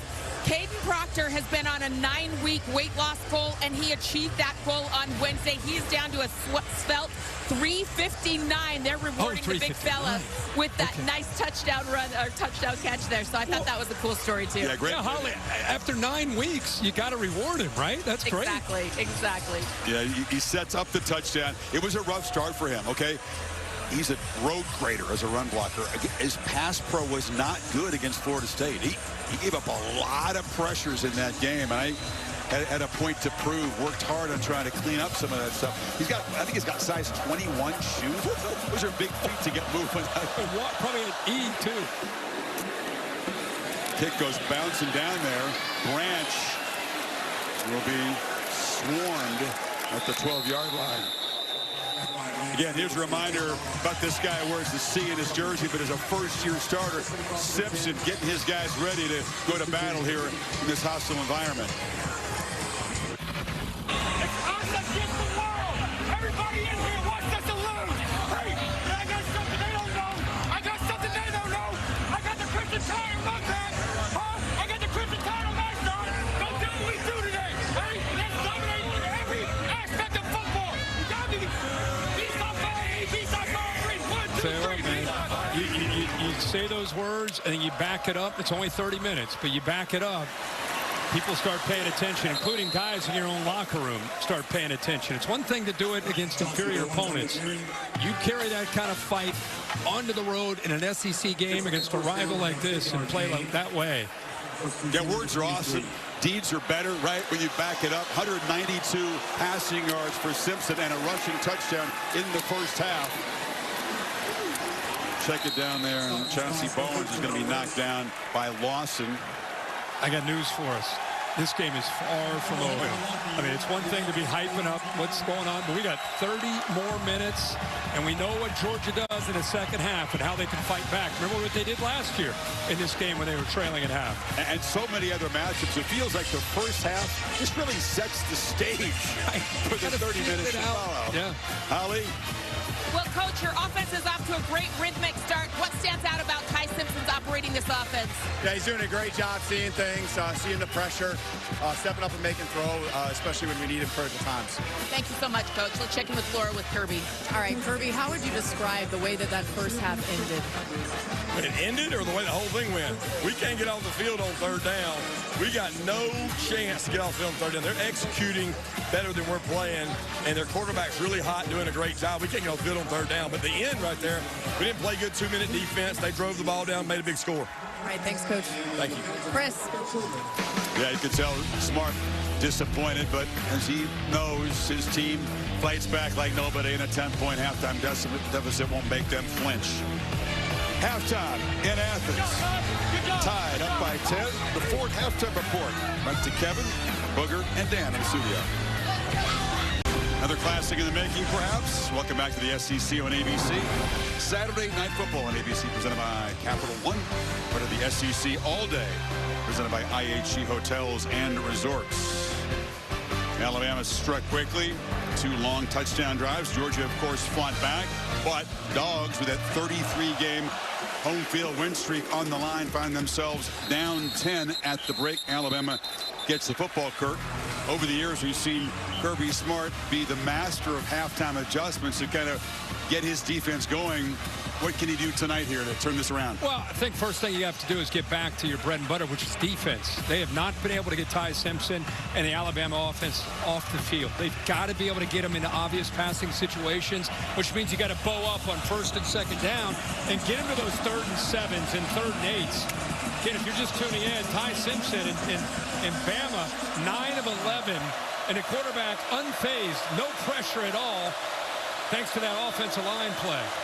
Bama doing this without really a conventional running attack. They've fed the tailbacks, but it hasn't been big plays from those. They use him as a receiver, and Jam Miller accelerates around the edge. The backs as receivers have been effective tonight. It's almost like Ryan Grubb is just one step ahead of Kirby Smart and Glenn Schumann with his play calling and with the designs of the different looks that he's giving them. Seems like Ty Simpson always seems to have an answer.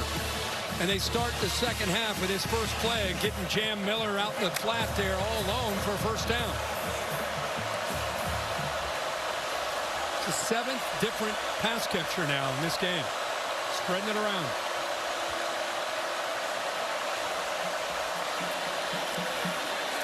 And they hand the ball inside to Miller, who spins for about 4. Laura, what do you have?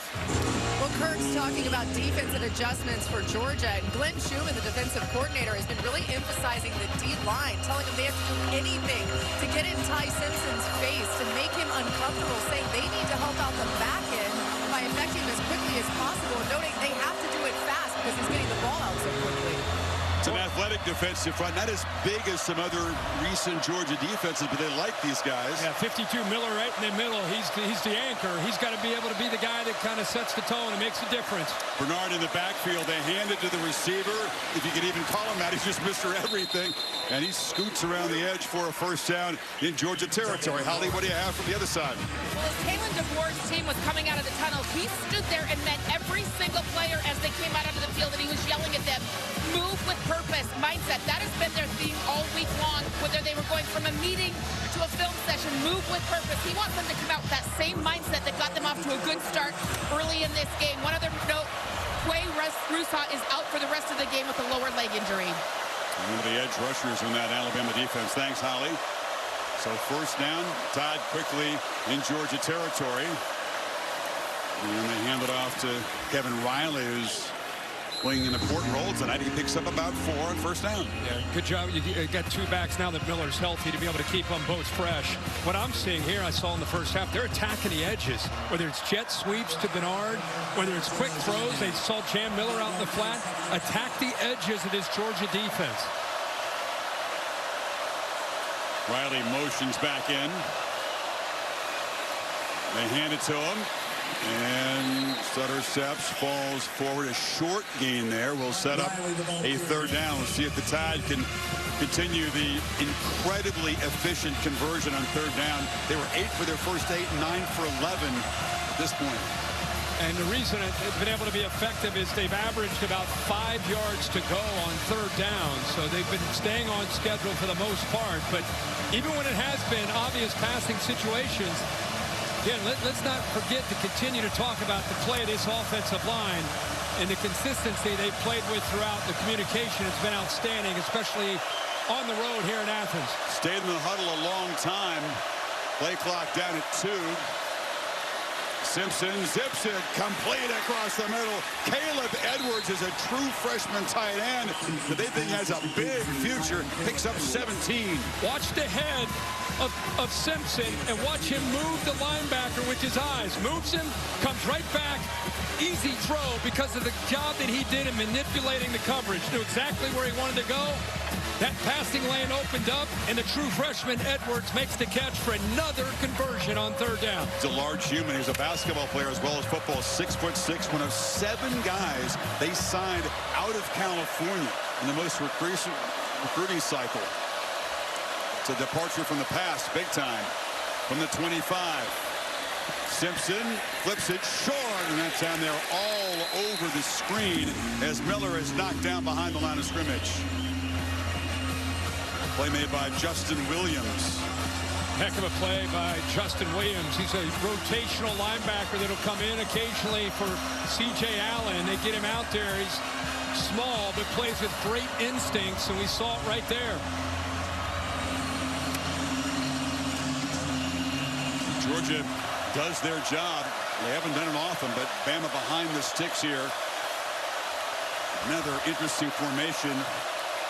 It's Bernard motions back in. He takes the pitch. He's got some blockers on the right side, but Georgia strings it out well. He still escapes. Could have been trapped behind the line. Ellis Robinson and K.J. Bolden force him out. And that's a much better job by Georgia flowing to the football and getting off of blocks. Like Chris, you said, he's got 3 guys out in front of him. But look at the red jerseys. There's a nice willing contributor there, Ellis Robinson, who missed a big tackle earlier. This time helped set the edge there as the corner. Nowhere for Bernard to go. And a good job of swarming to the football to get now another 3rd down. Can they get to Simpson off his spot? One of the more challenging 3rd downs they've had, though, needing 11. See if the Dogs bring pressure. Empty backfield. No, they don't. Simpson rolls and fires near sideline. Incomplete. That was Josh Cuevas who slipped down. And here comes the field goal team. Yeah, they didn't dial it up. They had a little bit of a stunt up front to try to affect him, but Simpson just got forced out of the pocket just a bit. There's just nobody open. They sat back for the most part and played zone there, and no one there open, slipped, and attempt a field goal. Talty made a chip shot earlier, this from 43 to make it a 13-point lead. No. Duck hooked badly. And the Tide move it 9 plays, but come up empty. And the lead remains 10. That was not pretty. For the Dogs, defense eventually gets the stop. Gunnar Stockton and company back to work trying to cut into this 10-point lead.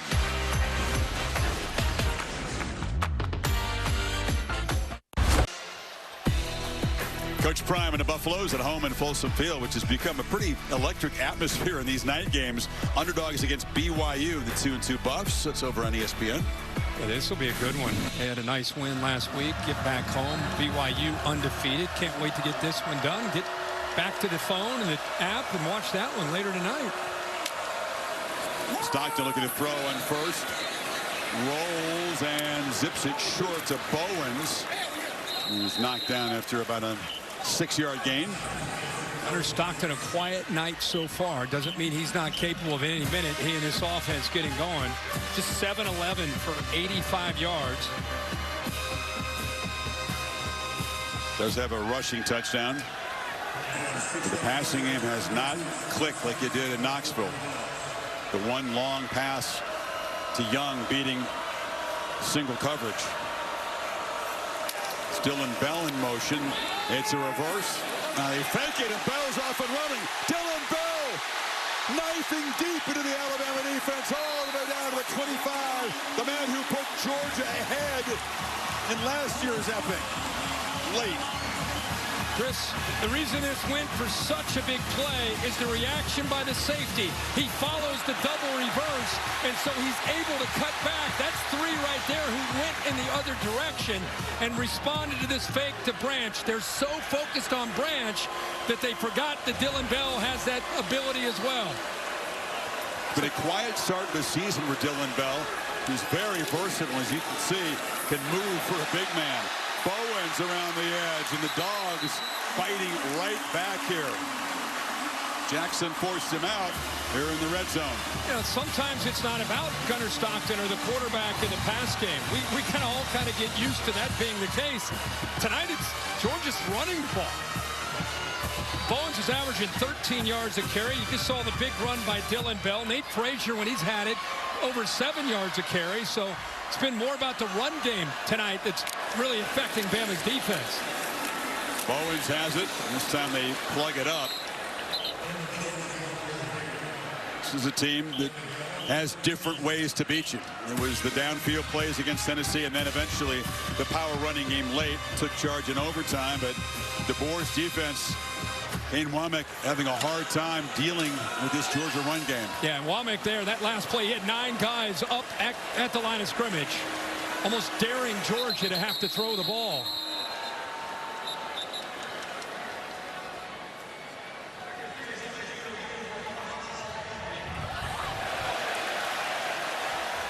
Villamagne down there. Couldn't hear what Kyle Olson was saying, I believe he said the play was under review. Got to be looking at a targeting call. Bowens was hit there. Coming in from the left was big LT Overton, key part of that defensive line. Looks like maybe the booth buzzed it down and initiated this review. Bill, what do you see there? They're looking to see, obviously, if he's got a crown of the helmet on the runner. And the crown of the helmet does come in initially. I think it's 23, James Smith, the other side. It looked like Overton, but then that next Alabama defender was 23. That it did look like he lowered the crown. So that was James Smith. You think they're looking at, Bill, the second hit? Yeah, 23 on the hit. And Bill, just for the fans, when it comes to the crown, it doesn't matter where he hits the ball. Technically, head to your toes. You come in leading with the crown of the helmet, forcible contact. Because I think a lot of fans are saying he hit him in the chest, and they just say, you know, how's that targeting? No, it's targeting regardless of where you got it. Here it is. Watch to the left here. As Smith comes in. And that's to protect that rule. We've talked about it for years. That's for all about the defender and protecting them. After video review, there was targeting by defense. Number 23. That's half the distance to the goal. First down. Number 23 is disqualified from the game. And of course, he'll miss the first half next week against Vanderbilt, who's, by the way, undefeated with Clark Lee, Diego Pavia. Meantime, that moves the football to the 5-yard line. Talked about Quay Russo. One of that front seven is already out of the game injured. He will not return, and now Smith is out. Edric Hill, defensive tackle, steps into that starting position. McCray is the back.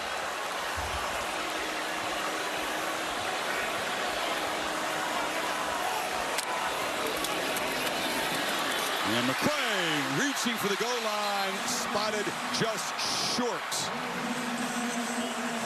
Big man quickly downhill. Dogs want to play with some tempo here on 2nd and goal. Just short.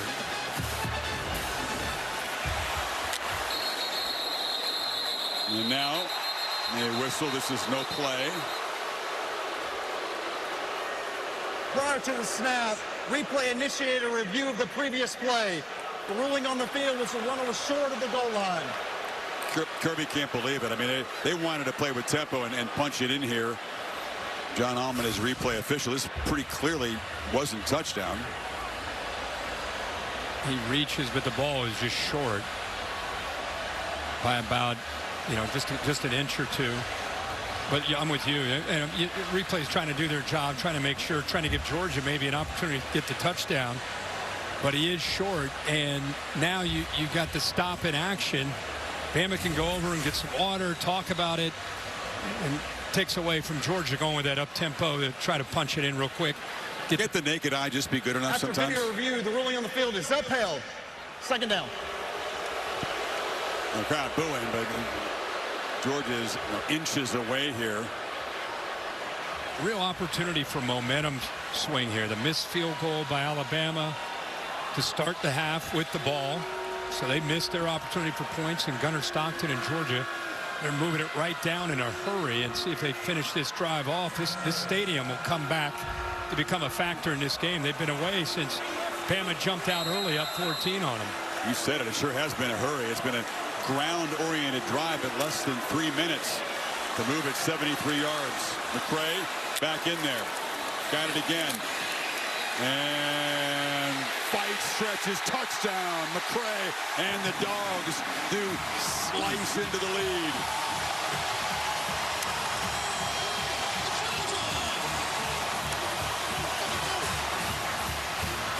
Pretty good collision there just before the goal line. The safety, Keon Sapp, came up, but the hard running there of Josh McCray, he would not be denied.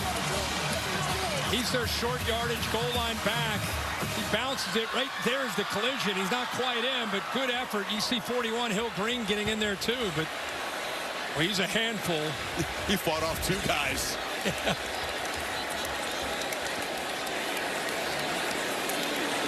These teams both done a great job of responding. That was Georgia's turn.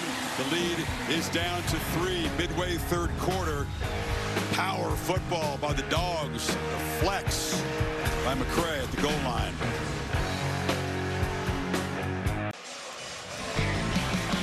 Midway third quarter here in Athens. Dr. Pepper transporting us to Fansville.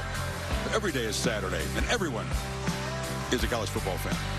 Certainly feels like that down in these parts. Georgia fans stunned early. They don't usually see opponents threaten them here, like much less win. Again, it's 33 in a row at home. Kirby Smart has never lost a home night game as Georgia's head coach. And the deficit quickly cut back to 3. If you're going to beat them, you got to go full 60. I mean, we celebrated them, Bama for 30, but I'm sure Kalen DeBoer was telling his guys, we know the deal. We saw it last year against Kirby's guys. We know they're just getting started, so we got to match the enthusiasm and the execution of this second half that they're going to play with. The full 60 and then some, because it's taken an overtime before in this series, and of course was last ball game against Tennessee. Here's a touchback. Cal State Bus and our trusted driver Sam Mitchell motoring around Athens, keeping us up to date with what's going on in a wild weekend. What's your All-State good hands play this weekend? Well, we're going to go back to last night. What a shocker. Jason Prevard ends up coming up with this interception. Looked like Florida State may have a chance there to get a score in that second overtime, but congrats to Tony Elliott. What a win for Virginia, sitting there at 4-1. Very easily could be undefeated. It's amazing the job that Tony Elliott has done since he left Dabo as an OC and took over in Charlottesville as a head coach. Congrats to Tony. Knowles hosting the Canes next Saturday night on ABC. All right, can Alabama respond? The lead down to 3. Simpson looking to throw on first down. It's a wide throw to Bernard, who gets a block on the edge. And Jeremy Bernard as he continue to attack the perimeter of Georgia effectively. Yeah, they've been doing it all game long. He's now 8 of 9 getting the ball out there on these screen games. About 120 yards. And they've been starting a lot of the drives with those quick shots out on the perimeter just to get some positive yards. And if you got space out there, you might as well take it.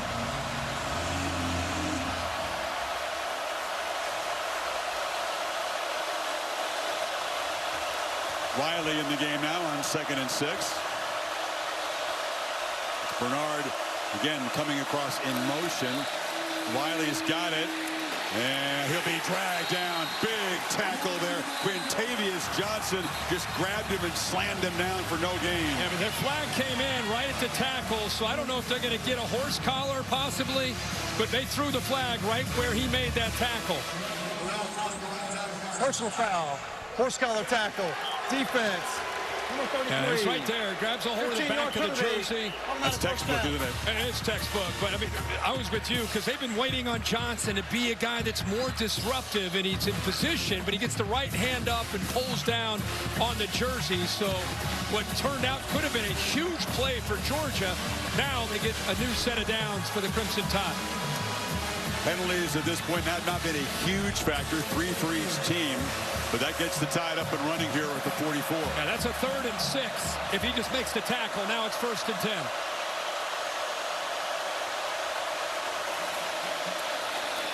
Wiley, deep handoff.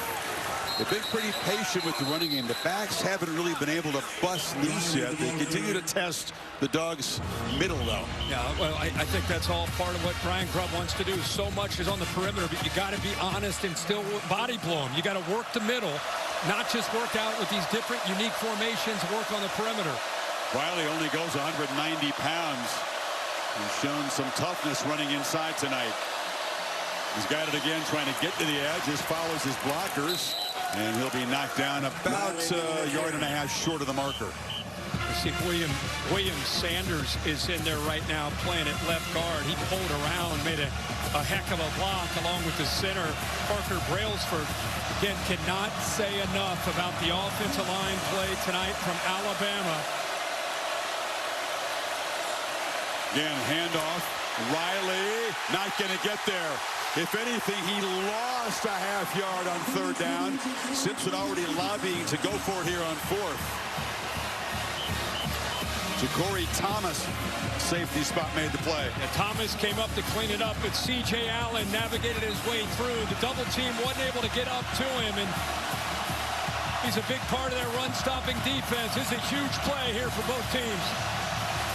Aggressive. Some coaches might try to punt it, pin him deep. DeBoer, for now, has the offense out there.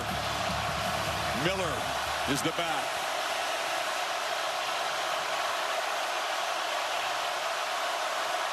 Play clock at 1. It was disorganized from the start, and Quatavius Johnson makes the play. The operation wasn't clean, and the result was disastrous, and the Dogs take over. It's one of the first times we've seen the crowd impact this Alabama offense. Chris, you're all over it with the play clock. The 3, 2, and 1, they just get the snap off. It was like the timing and the rhythm and the execution there at the bottom of the 3, 2, 1. Oh, it could have been a delay, but instead, miscommunication between the quarterback and the back, Jam Miller. They've been so efficient on third and fourth. A delay would have been better than the result of the play. And finally, the Georgia defense makes a play to get the ball back, and they got it right around midfield with a huge opportunity. Phillips on the toss sweep. Tackled around the ankles after a 2-yard gain by Hubbard. Bray Hubbard has been everywhere tonight for Alabama. You talk about being physical. Watch him come up and run support. You want to hit somebody? Watch this. 16, London Humphreys, bang! Then he's going to make the tackle. I mean, that is just a guy that's wanting to be out there hitting people. Punched the ball out of Frazier's hand earlier, which set up a field goal for the Tide. 2nd and 9. Stockton launches downfield and straight and dropped by Taylon Taylor. The true freshman had a touchdown and couldn't hold on. Holy smokes, did they miss an opportunity? The safety, Keon Sabb, 3, just gets completely lost. He was not on the same page with the rest of the defense. So there's a breakdown. We saw Ryan Williams miss a touchdown right down the middle of the field. And now the true freshman, Taylor, for Georgia, drops 6 points. See how big that is on third down. Off the hands, incomplete. Instead of leading the football game with a touchdown pass, it's now 4th and 9 and the potential waste of the stop they just made on 4th down. Both these coaches talked to us this week about there's going to be adversity. You know, how do we handle adversity? There's going to be momentum back and forth. Kalen DeBoer, he's so frustrated with his team and the way Florida State, it was like they got a little timid. He's like, guys, we got to respond. Same thing for Kirby Smart. Yeah, they missed a touchdown. Then they missed a 3rd down conversion. It's a long game. You got to just put it behind you. Just keep swinging. Bama only had 10 guys out there on the punt return. Team ran a man out very late, and the fair catch is made by Adams back inside the 10. Plot twists and turns. This should have been Georgia on top. Instead, the lead remains 3. Final 3 minutes of the 3rd quarter. Peter Buck met a guy called Michael Stipe when they formed REM here in 1980. Mike Mills, my buddy in the band, can't be here tonight. He's touring with his band baseball project. I got to text him. We're missing a good one. For the Tide, after the defense makes the stop, aided by that dropped pass, pinned back at the 8. Not quite as efficient as they were at the start of the game. Simpson from the goal line launches downfield over the head of Bernard. It was being chased in coverage that time. So 1st down shot doesn't pay off. That's their 11th snap of empty from Alabama. And look where they are right now. Good coverage there by the safety, Thomas. Look where they are right now. Right in front of the loudest part of this stadium, in front of the student section. And you go empty with 5 offensive linemen, trusting the quarterback and the offensive line. Execute. Yeah, just getting louder by the second here.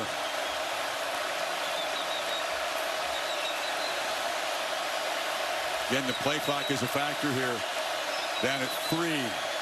They just get it off. And there's a short completion. Rico Scott. Nope, now they say incomplete. Didn't quite hold it long enough. The Dogs, C.J. Allen is specifically attacking the football. So it's going to be 3rd and 10. Yeah, I think the fans thought it was maybe a fumble, but C.J. Allen, you're getting stretched. When you go empty, and that time they motion it back out, they're trying to create the space back into the inside of this Georgia defense. Asking C.J. Allen, the middle linebacker, he weighs in at about 240 pounds, to be able to make the play in space. That time he did.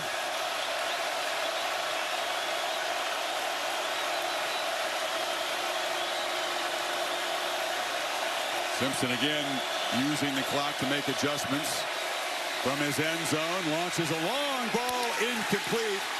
They tried to find Ryan Williams, who was covered over there by Ellis Robinson. 3 incompletions, 3 and out. We'll have to ask Bill here, but it looked like contact by Ellis Robinson. 1 on the slot. Watch the outside cut. Robinson never sees the ball. Bill, what do you think of that? No call. I have early contact. That was looked like contact. I would have supported it. I don't think he ever saw the football, and he just kind of ran into the back of Ryan Williams. Went through the back. Surprised they didn't make a call there. So Blake down in his end zone. Zachariah Branch up near midfield. It's not a great kick. Branch is going to come up and make a fair catch at the 46. So Georgia with good field position. Another chance to perhaps claim the lead here. Taco Bell Liv Mas student section. Contenders for the national championship. Only one can win it. Ohio State won it last year. Well, Georgia played field position. They punted. They got to stop. Now they get the ball again. Close to midfield. Missed a dropped touchdown pass to the true freshman, Taylor. But they do get the ball back just down by 3. Pitch on the edge. Colby Young. First guy doesn't often get him down. He spun free, picked up about 3. For a guy 6'4", he's a guy that's 6'4", and 215 pounds. Sometimes they get into traffic and they don't break tackles. This guy, he breaks through a lot of arm tackles. Tough runner after the catch.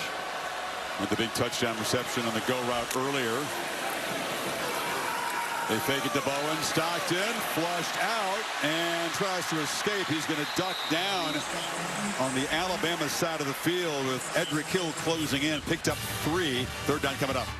Watch Delp work through the middle of this defense. If he has time, look at this. Look at this open up right there. Instead, he gets flushed and has to get out, but we haven't seen a tight end make a catch tonight. That time Delp opened up in the intermediate there against this defense of Bama. Also haven't seen Georgia convert on 3rd down tonight. Another chance here. Stockton running all the way, and they will finally convert as Gunnar Stockton gets the edge.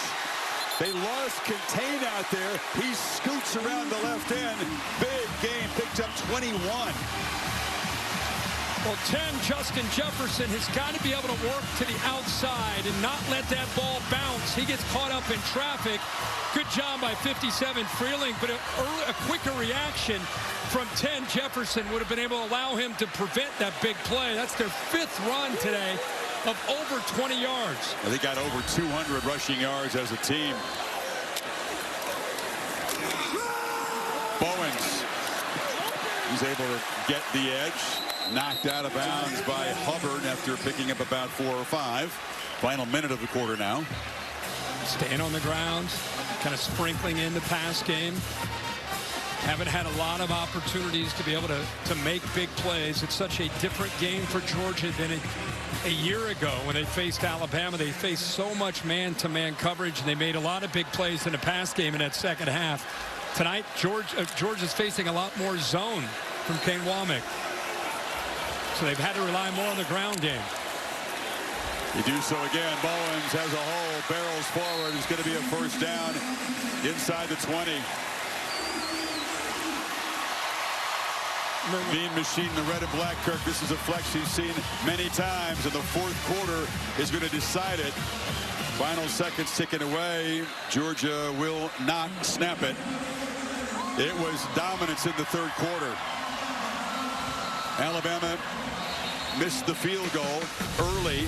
Georgia, 2 chances here to take the lead now. Down 7. End of 3. Back after this message that we're for your local ABC station. You're watching the SEC on ABC. Set for the fourth quarter. Saturday Night Football presented by Capital One on ABC. Dogs in the Tide, as they always do, battling back and forth in the fourth quarter, or perhaps beyond, will decide this game. Now, they reviewed that spot on the run by Bowens. It was ruled a first down in the end of the quarter. Looks like that nothing they saw was going to change that. So it's going to be Georgia set up with the first down of the Alabama 17.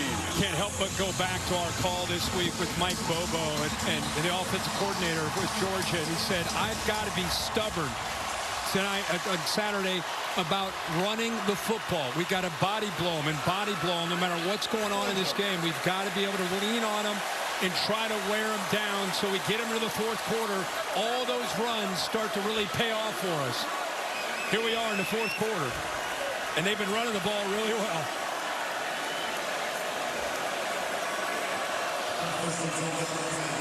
Georgia, when they've been in the red zone, 2 for 2 converting touchdowns. They haven't led yet tonight. McCray bounces free, wrestled down, but not before he picked up about 7. Keep in mind, Juan Gaston is a true freshman playing at right tackle. Donnie Glover is a true freshman playing at right guard, being asked to do a lot of work as young guys that only been on this campus for not that long in a heavyweight matchup. Keep an eye on that right side and see how they hold up.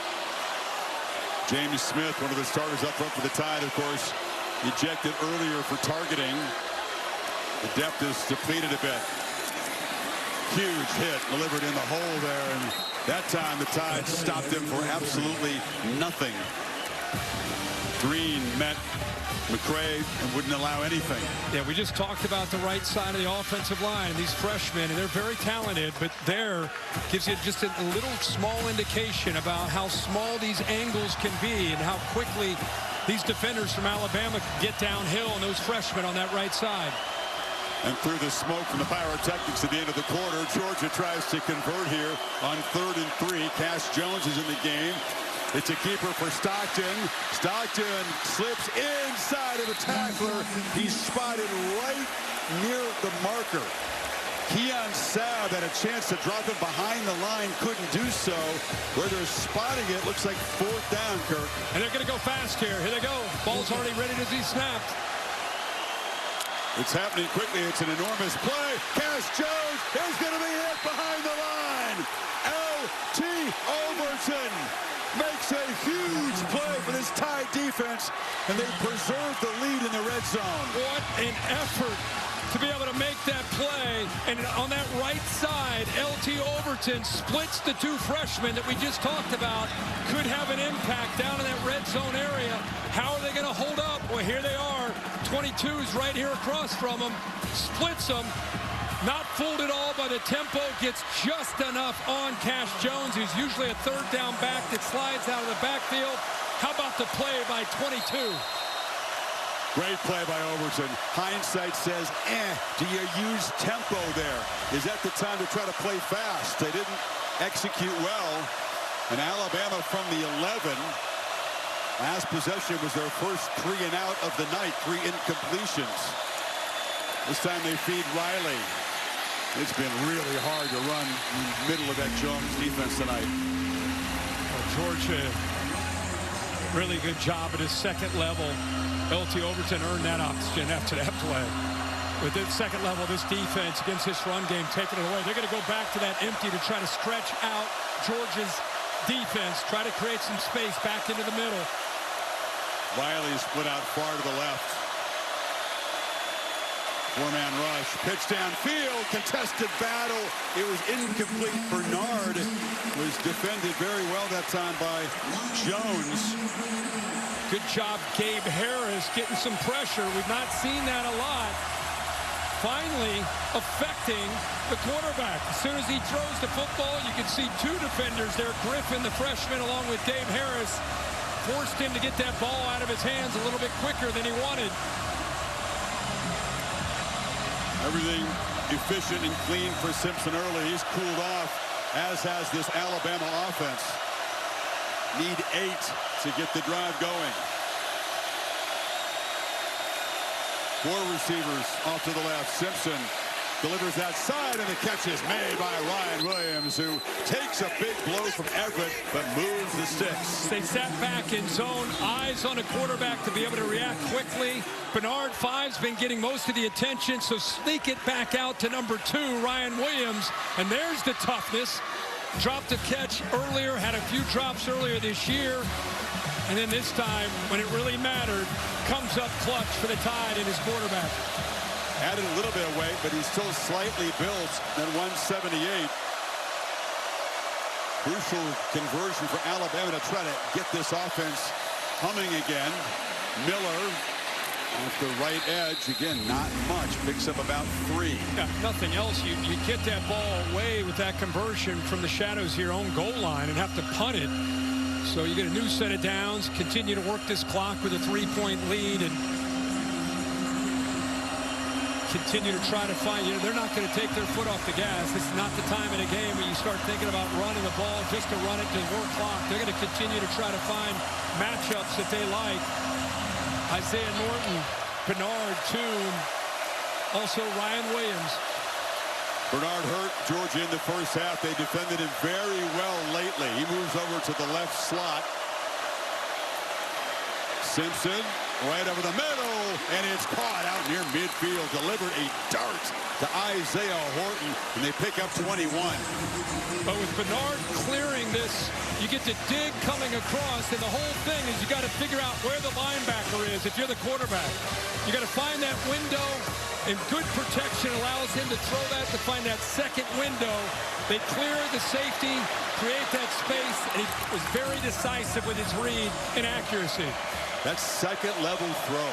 Not many guys in college football can deliver that better than Ty Simpson's doing right now. All night. Under center now. Play clock down at 2. Play action, and it's wide open to the tight end, Cuevas. Little rhythm back all of a sudden. They get that conversion to Williams. This looks like how they looked early.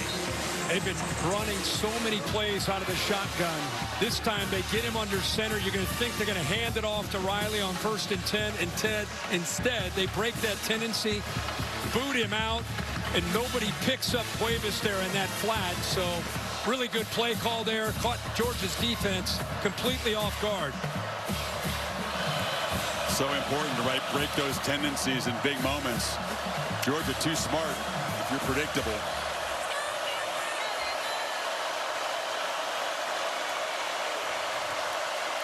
Ryan Williams right here. Yeah, he's in the backfield along with Riley. And there's a false start. Offense, number 56. 5-yard penalty. Remains first down. Gino Vandenberg. Holly? Well, that rhythm for Ty Simpson is something he's really been working on since week 1. They felt like he wasn't strong in his progressions. 1, 2, 3, 1, 2, 3. He said, if I was late to my 1, I wasn't accelerating fast enough to get to my 2nd and 3rd read. It's something he and Ryan Grubb have been working on to get on time, accelerate faster. 1, 2, 3, and we're seeing that rhythm right now. Yeah, his feet are the most important thing, and he's had great rhythm tonight, Holly. Eyes and feet have been connected. Another empty backfield. 1st and 15 after the penalty. Dogs bring some pressure. Flips short. And Williams in traffic. Makes a catch and is tackled very quickly. Just not his game in traffic. You know, he's usually downfield or catching the ball underneath. Kind of fakes like he's going out, comes back underneath. Look at 44, chasing that from behind. Heck of a play by Jordan Hall, showing some really good instincts to not let Ryan Williams get started there. Jonah Jonze provided the pressure there. 2nd and 13. End around, and as Bernard knocked out of bounds, actually he's tackled inbounds in the 40. It's going to be a 3rd down and about 6 here for the Tide.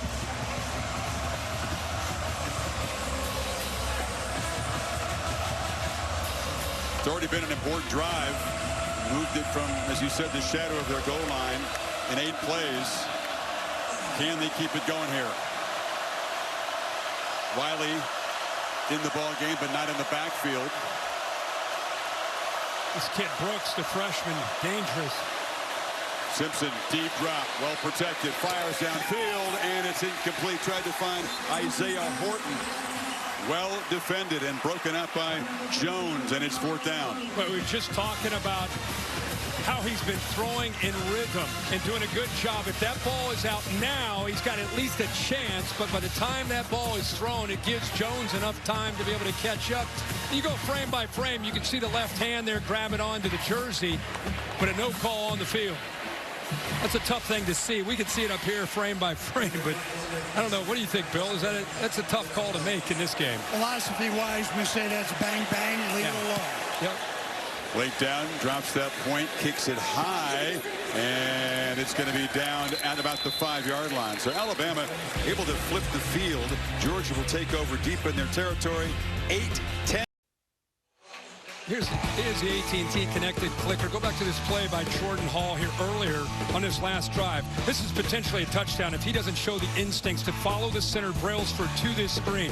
Look at the alley that Ryan Williams has.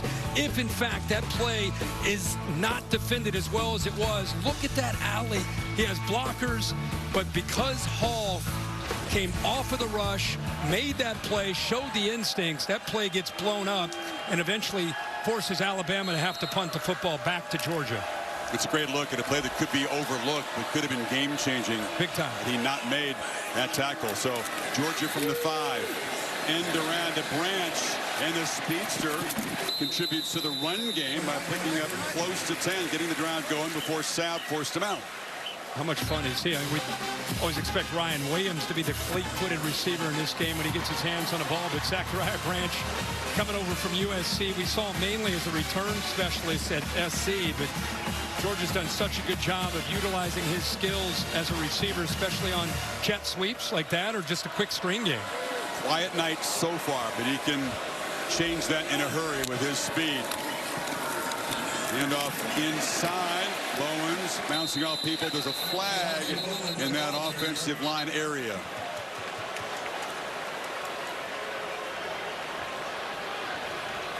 This one's going to set the Dogs back, I think. Holding. Offense. Number 55. Half the distance of the goal. Remains 1st down. Hughley. And stepping in, Ernest Green can't go.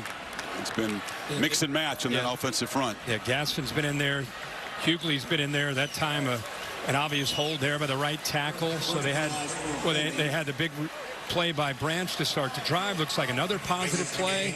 And now you go backwards behind the sticks. 7:35 to go in this game. Down 3. Trying to get away from their own goal line here.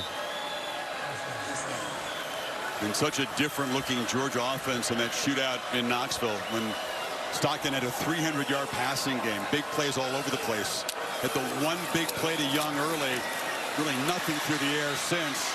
There's a check down and wrestled down at the 15-yard line. Justin Jefferson got Bowens to the ground. It's going to be tough for Gunnar Stockton and Mike Bobo, the offensive coordinator, to come up with a play to get the ball downfield, because Kane Womack right now against Bobo is saying, hey, let's try to attack up front. Let's keep our safeties back. Remember that one touchdown pass they gave up? Blitzed. Corners were on islands. Nobody back to help out. Now they're doing the opposite. They're trying to keep these safeties back as much as they can. 2nd and 9. Stockton is going to be swarmed, trying to overcome that early holding penalty, and now they're going to be behind the sticks on 3rd down. Edric Hill and Tim Keenan dropped him for a loss. Good job at dialing up kind of that mixed look by Alabama's defense. Some twists up front, kind of a zone pressure. Without elite pass rushers, Kane Womack has to get creative with his pressures. Different kind of looks. Fool the offensive line and the quarterback as much as they can. Tide not showing pressure here on 3rd and long. They rush for Stockton. Launches. And the catch is made. Squeezing it in there. Zachariah Branch beginning to make a big impact here. Picked up 22. Watch Hubbard right here trying to read the quarterback's eyes. Watch, and he goes right over top of him to make that throw. What a job of getting that ball in, over top of Hubbard, and then back down to Branch. Who got pinballed by two different defenders and holds on. What a conversion on 3rd and 11.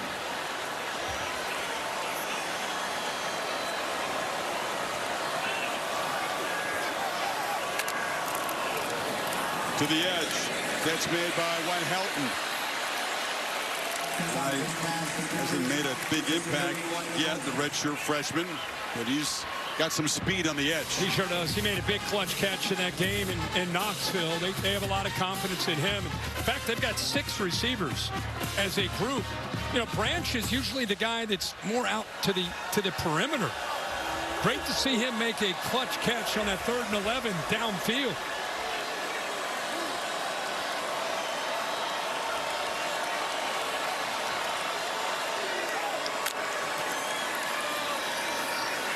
Stockton to Bowens. They knew this guy was tough, and they knew he prepared well, but his ability to make plays in the clutch, including that big comeback in Tennessee, certainly won over his teammates, and Stockton trying to do the same thing tonight after a very rough start. Just don't force it. Take what's there. If they're going to drop, check it down. Let your backs and receivers do the work. Branch off to the right. Single coverage over there against the speedster. They look back to the near side to Young, and he draws a crowd and is knocked down near the line of scrimmage by Deontay Lawson.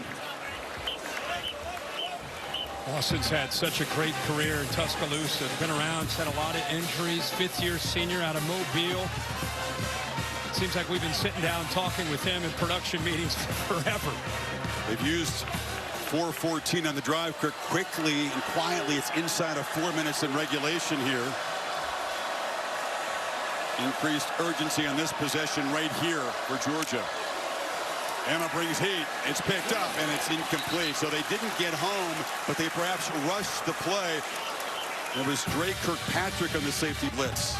And they've been mixing up the looks, been a little bit more aggressive on certain downs and distances. That time, as you said, it's Kirkpatrick that brought that pressure. Good job of Hubbard to come over to be able to keep that coverage tight on Branch. And here we go with another big 3rd down. Cass Jones, their 3rd down back to the right of Stockton. Low snap, flag on the play before the snap. Jones is going to be hauled down, slammed down hard for a loss. Dejon Lee, the corner, the freshman, made the play. Let's check what Kyle Olson has to say. And the tight end was moving. Illegal shift. Yeah. Offense. 2 players were moving at the same time and never got set for a second. That penalty's declined. 4th down. So, doesn't matter. They try to get it to the edge. Another look at the penalty here. And watch the reaction. Watch how quickly up top the corners react. It's Alabama defense. Good job of not allowing, it was Lee, the freshman, not allowing that stalk block to take shape. That time they just took that away. Eyes in the backfield, able to wrap them up for a loss. Dowd punts it. And the fair catch is made. So Georgia comes up empty and uses 4:40 on the clock. Alabama, nursing the 3-point lead, takes over deep in their territory. That comparison brought to you by Dr. Pepper Tower. Torrid start for Ty Simpson. Very efficient. Couldn't miss on 3rd down. It's cooled off since. Gunnar Stockton, very quiet passing night. Does have 1 rushing touchdown. But now Simpson and the Tide take over 3rd straight possession. Kirk, they've had bad field position, sitting on this lead, but it's tenuous right now. How does Ryan Grubb play this? They haven't got much from the running game tonight.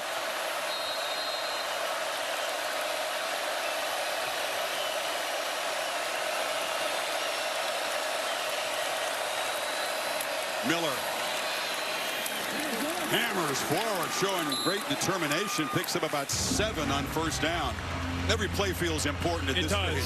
It really does. Good, solid running. As you mentioned, they have not gotten a lot from this running game. This one you got to turn to your quarterback, who's been on point almost the entire night. What an opportunity for him. You know, you get these kind of moments as a quarterback when you're at a school like Alabama. And it's a critical moment where he can show what kind of clutch performer he is on the road. Rivalry game. Got to lead and manage this offense in a 4-minute offense.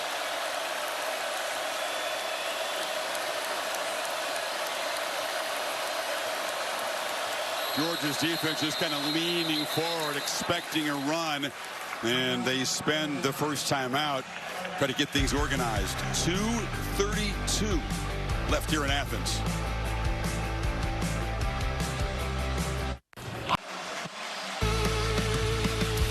Crunch time between the hedges after that frenetic first half. 38 points scored.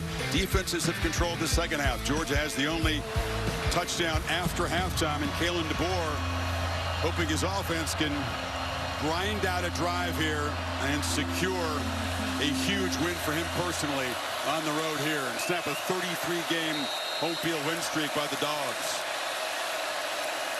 Miller in the backfield on 2nd and 3.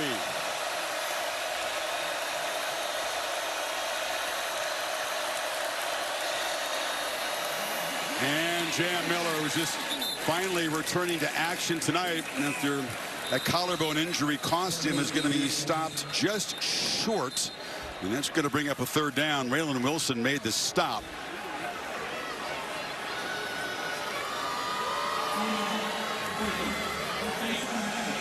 So Kirby Smart spending the timeout here. Interesting on 3rd and short. Because if Alabama can, make a foot here, they're going to get a fresh set of downs. Yeah, you use your first timeout. You still have the 2-minute timeout. But 3rd and short, with the timeout, they pick up the first down. Now what are you going to do? You're going to let the clock run down to the 2-minute timeout? You're going to use another one.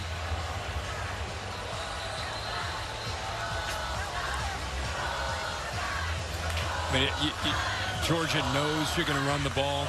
They have both C.J. Allen and Raylan Wilson kind of cheating up to the line of scrimmage.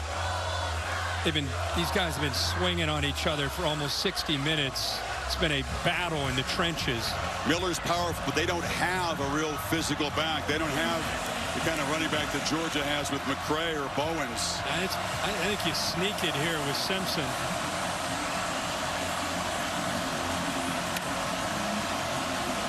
If you get under center.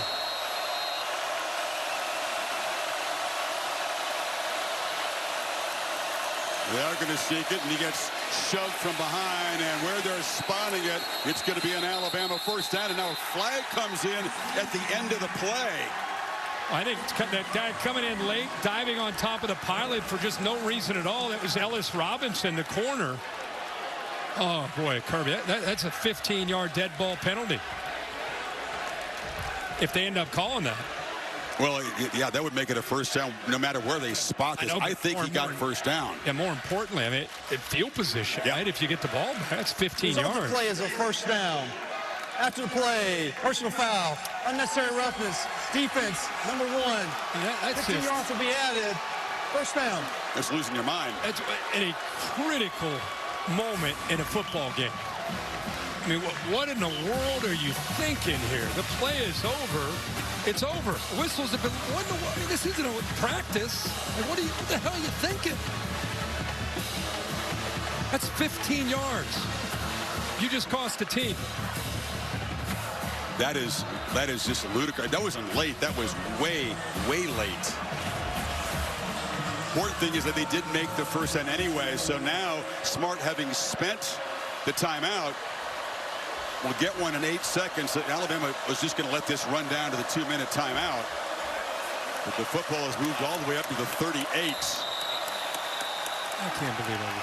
Final 2 minutes. Can the Tide maintain their stranglehold on Georgia head-to-head? They're close, but the job not done. This is off the timeout before that last play. Kirby Smart telling Ellis Robinson, pay attention, lock in. Well, here's what happened in the play. Way after the end of it, diving in, and it could have been called for targeting as he goes head-to-head with Bernard there. As it is. He's off the field, by the way. Carmelo Jones, 15 in for him. Jam Miller is the back. It'd be surprising if they didn't feed him here. As Bama continues to try to work on the clock. And Miller breaks a tackle, exactly what they're hoping for on first down. Picks up a chunk. And a good job there by Cuevas, the tight end. Coming over to the backside, cleaned up Gabe Harris. Got to go back to Kirby Smart with that timeout. Really surprised on that 3rd and 6 inches that he ended up using one of those timeouts. Here's this block coming this way right towards you. Bang, opened it up. Good blocking up front. Yeah, it was unlikely they were going to stop him. So to spend a timeout there, Bama gets the fresh set of downs. The penalty moves it. The 2-minute timeout's already come and gone. Now he's down to just one timeout. It's 2nd and 4, Kirk. If they get this first down, that's going to be it. He won't be able to stop the clock. Yeah, I thought he would have let it run down to the 2-minute timeout, save his 3, and now hope to be able to get a stop and use all 3 to be able to get the ball back. These are obvious running situations. You get a stop with 3 timeouts, you can get the ball back for maybe a minute 20, minute 30. Bama can move the sticks one more time tonight. It might be enough. Dogs way forward to stop the run, and they do grab Miller in the backfield. Jordan Hall was there first, and now with 3rd down coming up, they'll spend the last time out. Yeah, use your last time out. Now you got to get into the mind of Ryan Grubb and what he might do here with a minute 50 and Georgia out of timeouts. You know, the easy thing to say, you got a quarterback that's made some great decisions, put it in his hands. This is how this game started. Ty Simpson just started on fire. They took the crowd out of the game. As you always expect, Georgia came all the way back. Got it to be very interesting. 17-14 by the time we got to halftime. But the game seemed to slow down in the second half. Not as much fireworks back and forth, but here we are at 24-21. I go back to that thought about what do you do? You run the football because you know you can work the clock all the way down, or do you trust the quarterback, Ty Simpson, who with a high percentage throw, don't take the sack, obviously, find an open receiver, inbounds. So it just depends on which route you want to go. You get 5 yards to win the game. Oh, yeah, that's the other thing. Yeah. If you throw it in completion, obviously, that's the risk. You got to punt it, and Georgia will have more time to work with. Let's see what the call is.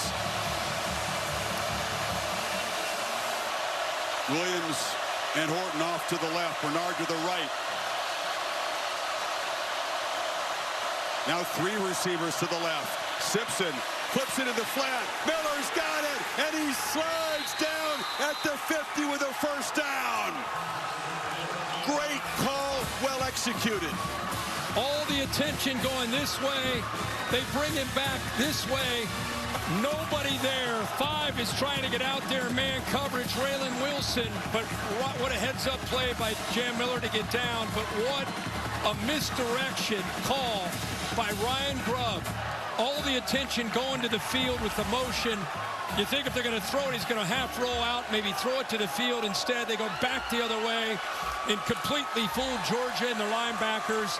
How fitting for this game to end on that play call by Ryan Grubb and the execution by the quarterback, Ty Simpson, based on the way this game went. Phenomenal performance on 3rd down by Simpson in this Alabama offense. They faced 19 3rd down conversions, made 13 of them, and Kirby Smart is going to taste defeat at the hands of the Crimson Tide again.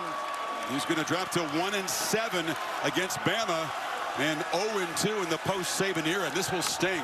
And our crew's really familiar with Kalen DeBoer over the years, watching his games and calling a lot of his games. If you're an Alabama fan and you've kind of been 1 foot in, 1 foot out on Kalen DeBoer, this is what Kalen DeBoer is. This kind of creativity offensively, toughness, ability to battle back. This is what he's done everywhere he's been as a head coach. And this Alabama team was backed into a corner after a week 1 loss. They clearly have come together, and they have come out swinging. That's been on display tonight here in Athens. Crimson Tide come between the hedges and beat Georgia again. I love you, man. Hey, And Kalen DeBoer is a big game coach. If you didn't know that, and you're an Alabama fan or SEC fan, he's now 7-1 in top 10 against top 10 opponents. 7-1. This is who he is. This is who you hired. Laura Rutledge will get DeBoer's thoughts on this hard-fought road win. All right, thank you, Chris. You knew, Coach, this was going to be a fist fight throughout. How would you describe the way that your team was able to come away with a huge win on the road? Yeah, we talked about the old school 15-round heavyweight fight, and that's what this was going to be. And just proud of the fight that these guys had. You know, we took some punches now and then, but we just kept punching back. And these guys continue to get better and better, as we see today. It's a heck of a team we faced right there, especially on the road in this environment. How would you describe the creativity offensively that was on display, led by your quarterback, Ty Simpson? Yeah, we put you got an extra week, so we put a game plan together and go out and execute it. And he did that. He made the checks when he needed to, and our guys early on, especially in the first half, did a nice job moving the chains, did a great job on third down in particular. What can you say about what you're able to pull off in big-time moments against big-time opponents? Your record 7-1 against top 10 opponents. Why are you able to do that? We got great people around us. We just keep them believing, right? Keep them believing, keep them fighting, keep getting better. And then, when you got a way to find an edge, let's make sure we use it. You found it tonight. Congrats. Thank you. Let's go to Holly with Ty Simpson. Well, Ty, this was your first time playing between the hedges. You end a 33-game home winning streak for Georgia. How did you do it tonight? Man, first off, I just want to thank the Lord. My Lord and Savior Jesus Christ wouldn't be here. He gave us the opportunity and the blessings to play today. But credit to my teammates, man. My defense stepped up in big times. A lot of guys on offense, I couldn't do it without them, man. I'm just so proud of this team and Alabama in general. I told them before the game, it's Alabama against the world. When we walk out of there, we're gladiators. All right, and this is the Coliseum, and they played like it. You're right. This is one of the best atmospheres I've ever seen. And you were poised and composed, and you didn't let it rattle you. How? One, like I said, my Lord and Savior. But, it goes back to, one, my coaches and my teammates. We just all week, we were intentional in everything we did, right? And it showed out here tonight. We played complimentary football. When, we couldn't get it going on offense in the second half, our defense played a hell of a job. And, man, I'm just so proud of my teammates, man. They did an awesome job. Last question. This game is almost on ice, but you have got to get a crucial third down. Tell me about the play call, the misdirection to go to your running back. Yeah, we call that a break glass moment. I told him, I was like, give me the ball, man. In critical conditions, give me the ball and I'll make a play. They brought blitz zero. I knew once we motioned it, we had him because nobody was going to take the back. And Jam made a good job. The tight end did a great job of sealing it, and we made a great play. Enjoy this win, young man. Thank you so much, and God bless. He's enjoying his voice cracking, the emotion evident. Simpson joins the line of Alabama quarterbacks who've been able to play brilliant football against Georgia in this head-to-head series. That's why they've had the edge over the years. He joins Milroe from last year and guys like Bryce Young and those before him. Tua. He got it done tonight in his first moment, really, in a big SEC game. He sure did. He faced a lot of different situations early. I love that he credited his offensive line and his teammates, and how proud he was, because early in his game, Ty Simpson gets a lot of attention, but his offensive line, his receivers, Ryan Grubb as a play caller. This is a collective unit that came in here on a mission. It's a team that lost to Florida State, and a lot of people started to mock and laugh at Caleb